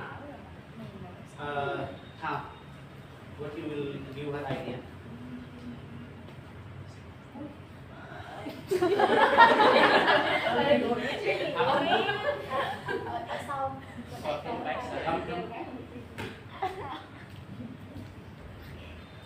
Mở chân lên đi về.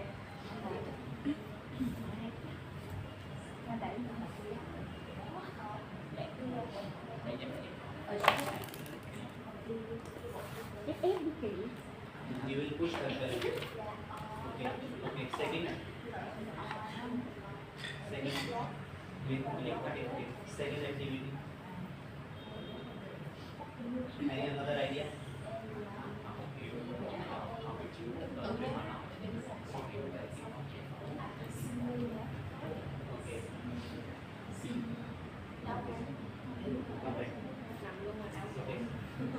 You have any idea?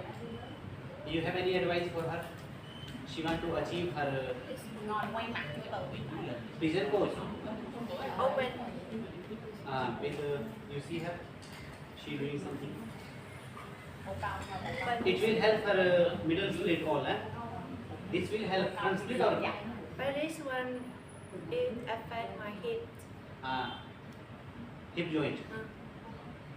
Okay. Open this one. And second one more. And this one. Frog pose. Okay, 2. Quay mặt vô tượng. And you? Vô tượng luôn, quay mặt vô tượng. Còn từ nghe vô từ luôn. Không, cái đó là rùa. Vô rùa là nó không có đúng lắm, đó là asana. Okay.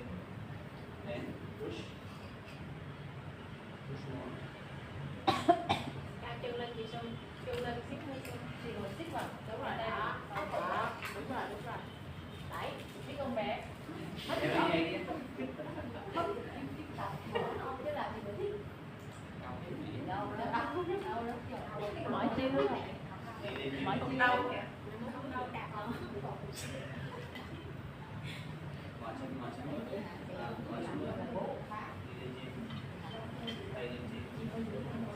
Okay, relax. You have any idea? Any idea? What you can tell her? Okay, come back. Okay. So she also give advice, but this activity you already will do in when you teach class. So you remember I shared with you hip opening sequence class. So when you remember sequence, so she give the advice for do her is sequence she will teach already, and frog pose also including in that. When you teach your public class, in that class you will teach already these activities. So that means you need something more. Okay, so for example she try to push her pelvic, and she also try to do with ball push her pelvic for more. So this is extra activity for more than class. So class you already know when you have sequence, so that means you will do all activities in that class, right, left. She already have this in class sequence.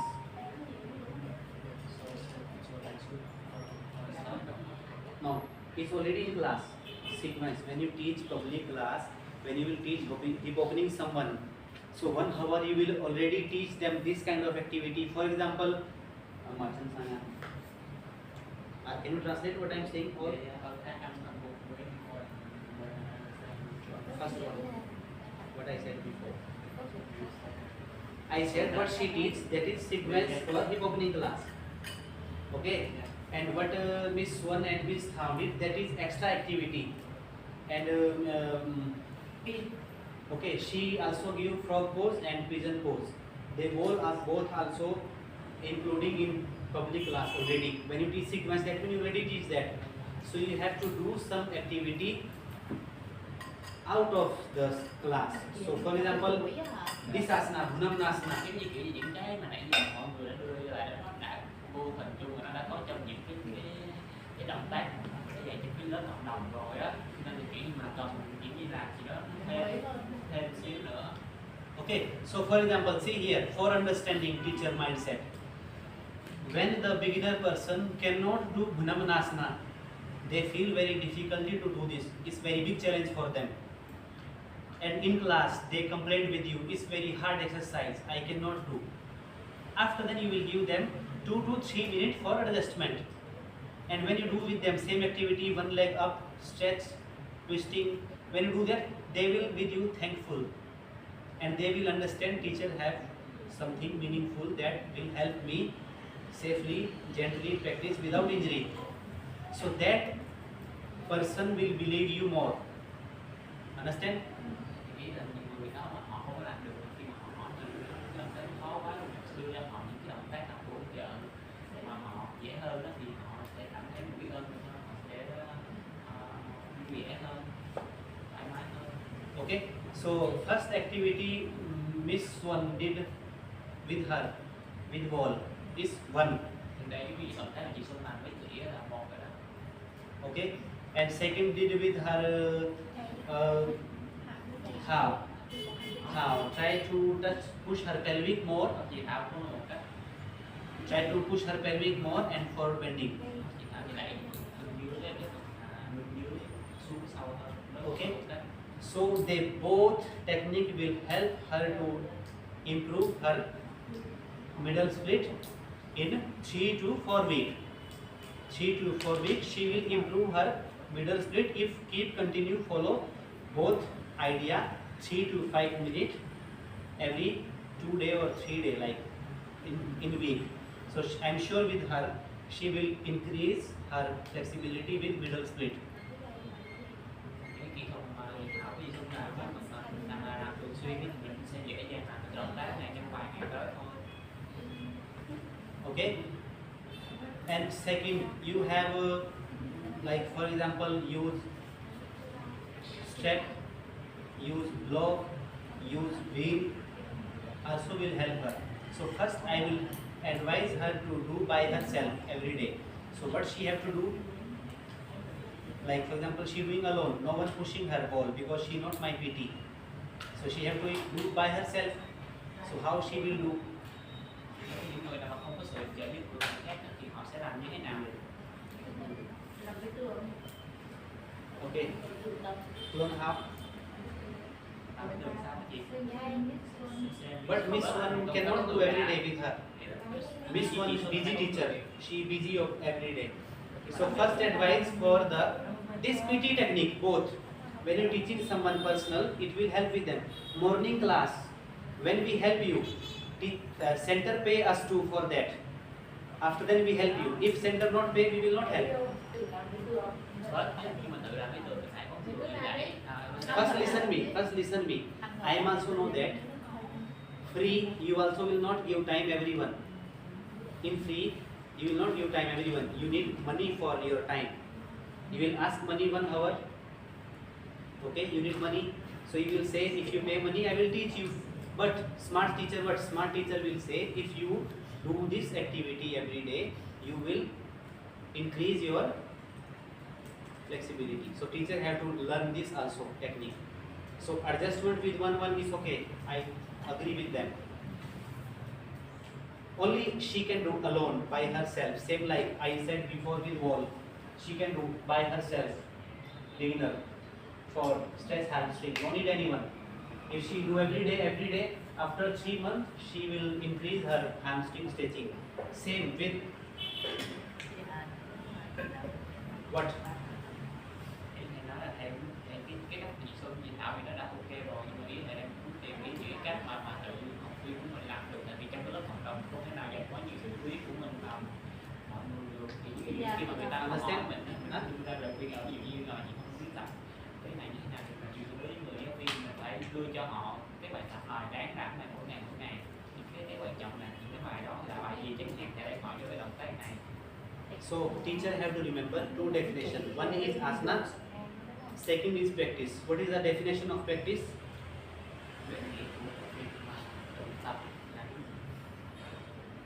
What is the definition of practice? Cái định nghĩa của cái việc mà luyện tập là cái gì? What is that? Cái khái niệm của việc Is asana. But practice, what is the practice? Thực hành. discipline. Same discipline. But practice, discipline is different. Practice, okay, discipline also can say. Practice means if she really wants to achieve her middle split, so she have to do it more than 1,000 times. Practice means repetition. She is intermediate. So teacher knows she is intermediate. So you have to tell her first do stretch hamstring just up down. Thầy nói cái khái niệm của cái việc mà luyện tập là mình thực hiện cái động tác đó nhiều lần, 50 lần, một cái động tác đó 1000 lần cho cái động tác gặp phía trước. Ok. Thì là một trong những lý do là chỉ chính của nó là cái việc mà thực hiện tập luyện lại nhiều lần giống như repetition đó. And second one will standing open leg.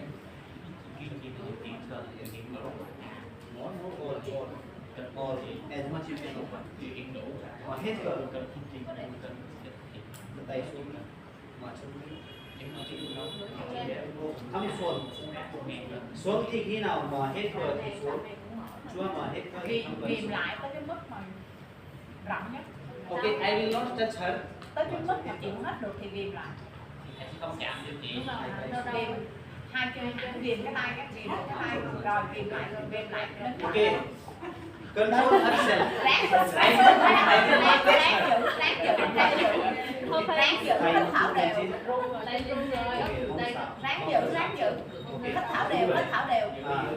And in here, you can suggest her push up. Không, rung là bình thường. Push up. Rung mà.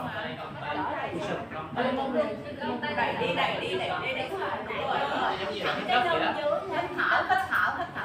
thở đều. Không hít thở đều rồi. Cố lên. Okay. Now elbow down. Rồi chống cái chỏ xuống được không? Từ từ ghim lại, từ từ thở đều, Xuống sào. xuống. Okay. Thả. Không, này phải dài đòn là được rồi đó. Không, dài rồi. Kéo chân lại. Đúng rồi, dài rồi. Nhưng mà đừng bỏ cuộc. Khi mà nó Only this is the one way. Only this is the one way to achieve your middle split without anyone help. But she need to strict with her routine, with her discipline about practice. Do every day.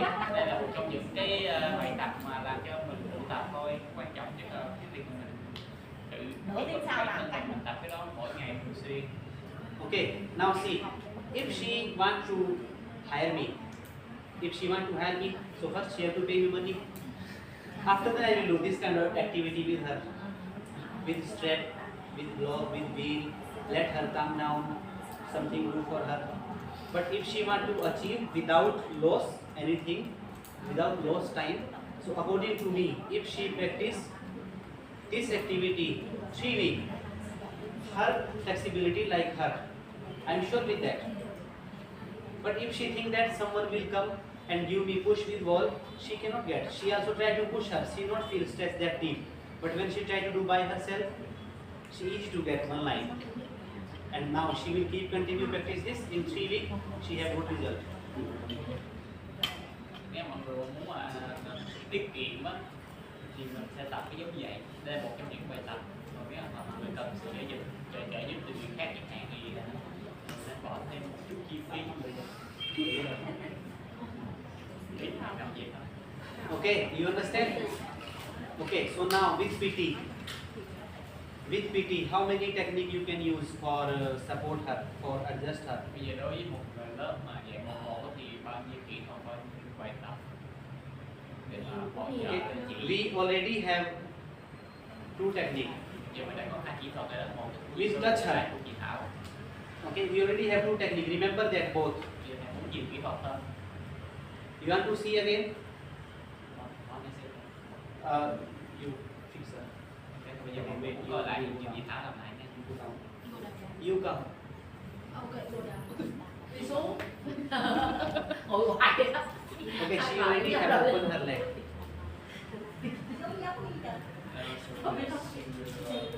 She will. See here. Trong này nó dài, nó được. Mở thêm mình đọc lên. Cho mọi chị em chúng ta. Okay, so she is like intermediate status. She don't have much.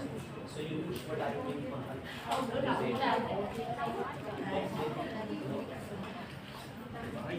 Okay, see here carefully.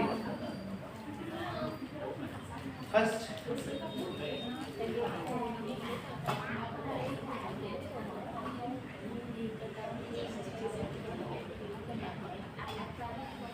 you can do it.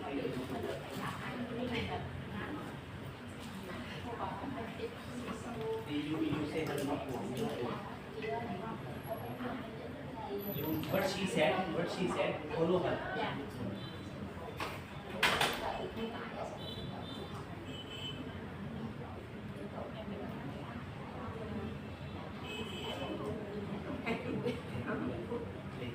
Okay, I tell you, sit here.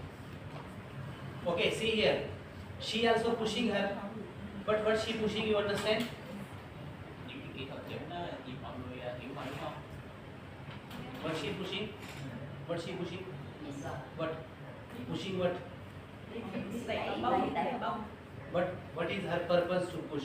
Diamond. Một là người đẩy mông. Okay, what all this is pelvic. So in pelvic you see this and you are doing this. Okay, when she sitting normal, she sitting like this because she getting stuck in her joint because of that. So when she pushing her here, so pushing her pelvic, and when pelvic, so have more space to open hip joint. So if you get stuck pelvic, so you not have time to open like that. Okay, see here. If she make her body tight here, so not have to go for way to open more, but she activate up there. And if she start push her pelvic, so it's more place to open. So what is her purpose of pushing is push pelvic, not purpose open leg.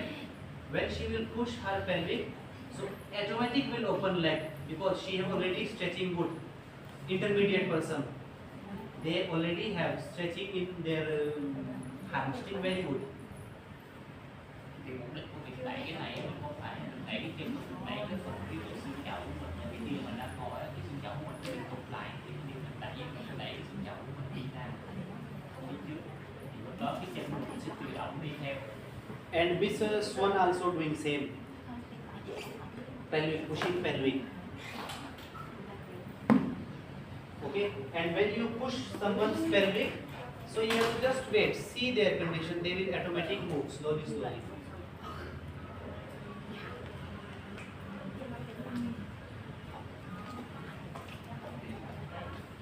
You open.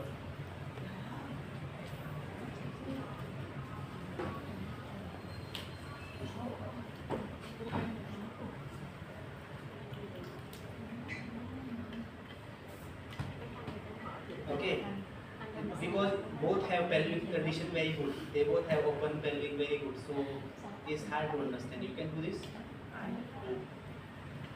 Yes, you. What is your name? Amy. Me? Amy. Amy? Okay, you can do this or not? No. Oh, come here. You have to sit here. Open your leg. Okay, first you teach her basic.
Picture.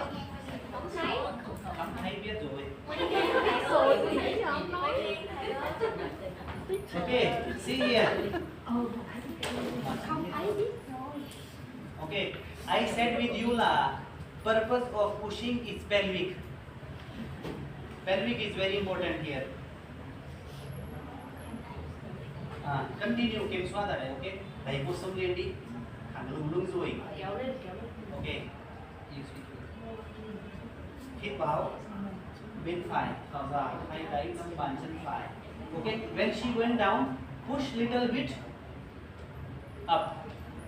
Again, hít vào, quay lại hai tay này bên trái, thở ra.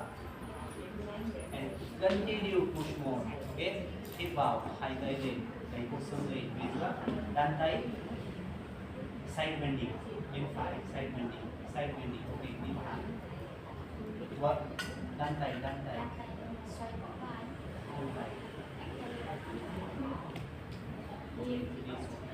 Okay, continue you pay attention on pelvic, push it up, đẩy cột sống lên, rồi về, đẩy cột sống lên, good, lên, center, gấp trụ, thở ra, xuống đi, đẩy xuống, continue, lên trên, tiếp, tay lên trên, thăng hẳn, hít vào, okay, quay lại, lên, you see, you understanding or not?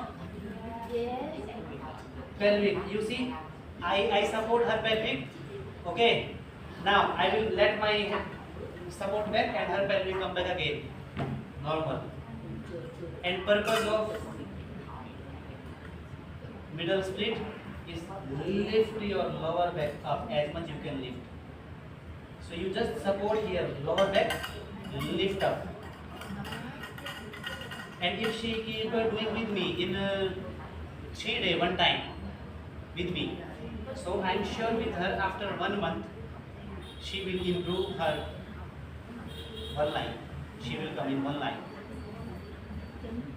But if teacher don't know about this, so teacher will focus about open leg more.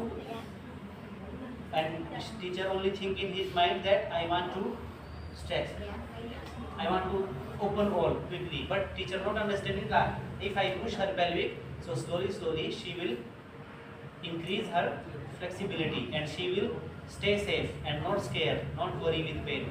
When I learn with my teacher, I have one teacher very young who teach me this, and he make me cry because he don't know the technique. So he think that in one day I have to let him open all. So it's not right. So slowly, day by day, slowly, day by day. But you have to remember the pelvic push. So after then you use block, you use strap, you use ball, you use anything. So your purpose is push pelvic.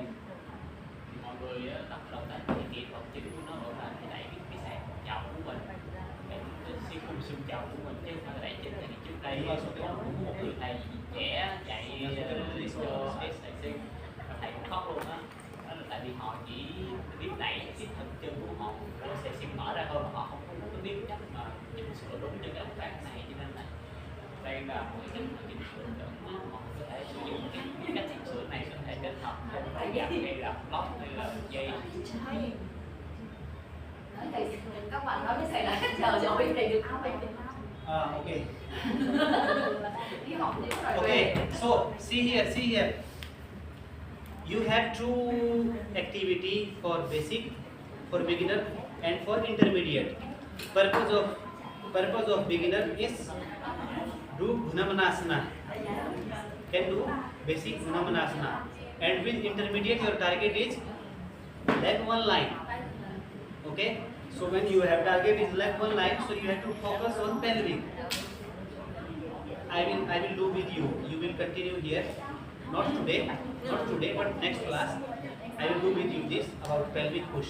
So you will feel easy with. Okay. And tomorrow I will continue this with advance. We will start from here, advance with side split. So we will cover there all asana belong to middle split and why we need to open middle split, all then you understand the purpose of adjustment with another asana also belong to middle split. Cố gắng đó là ở những cái level nó sẽ có một mục tiêu khác nhau, chẳng hạn đối với ví dụ như là đối với cái trung cấp này nó cố gắng là đạt cái sức chậm của mình thôi, nhưng không có nên là đẩy ở cái chân của mình, đẩy cái chậm ở chân của mình là mở ra. Okay, so and tomorrow Ashtanga class you will use the push pelvic. For example, Cham cannot do hip opening mode. Teach her. She cannot open her leg. Queen cannot open her leg. Sen also cannot. Okay, who cannot do? Teach them, help them, apply your all technique there. Okay, and for 200 hours, asana laji. Asana laji. Tư thế ổn thoải mái, ổn định. Okay, asana laji.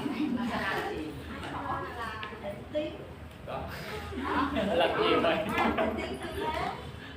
Okay, see here, see here. Last time, see here, asana.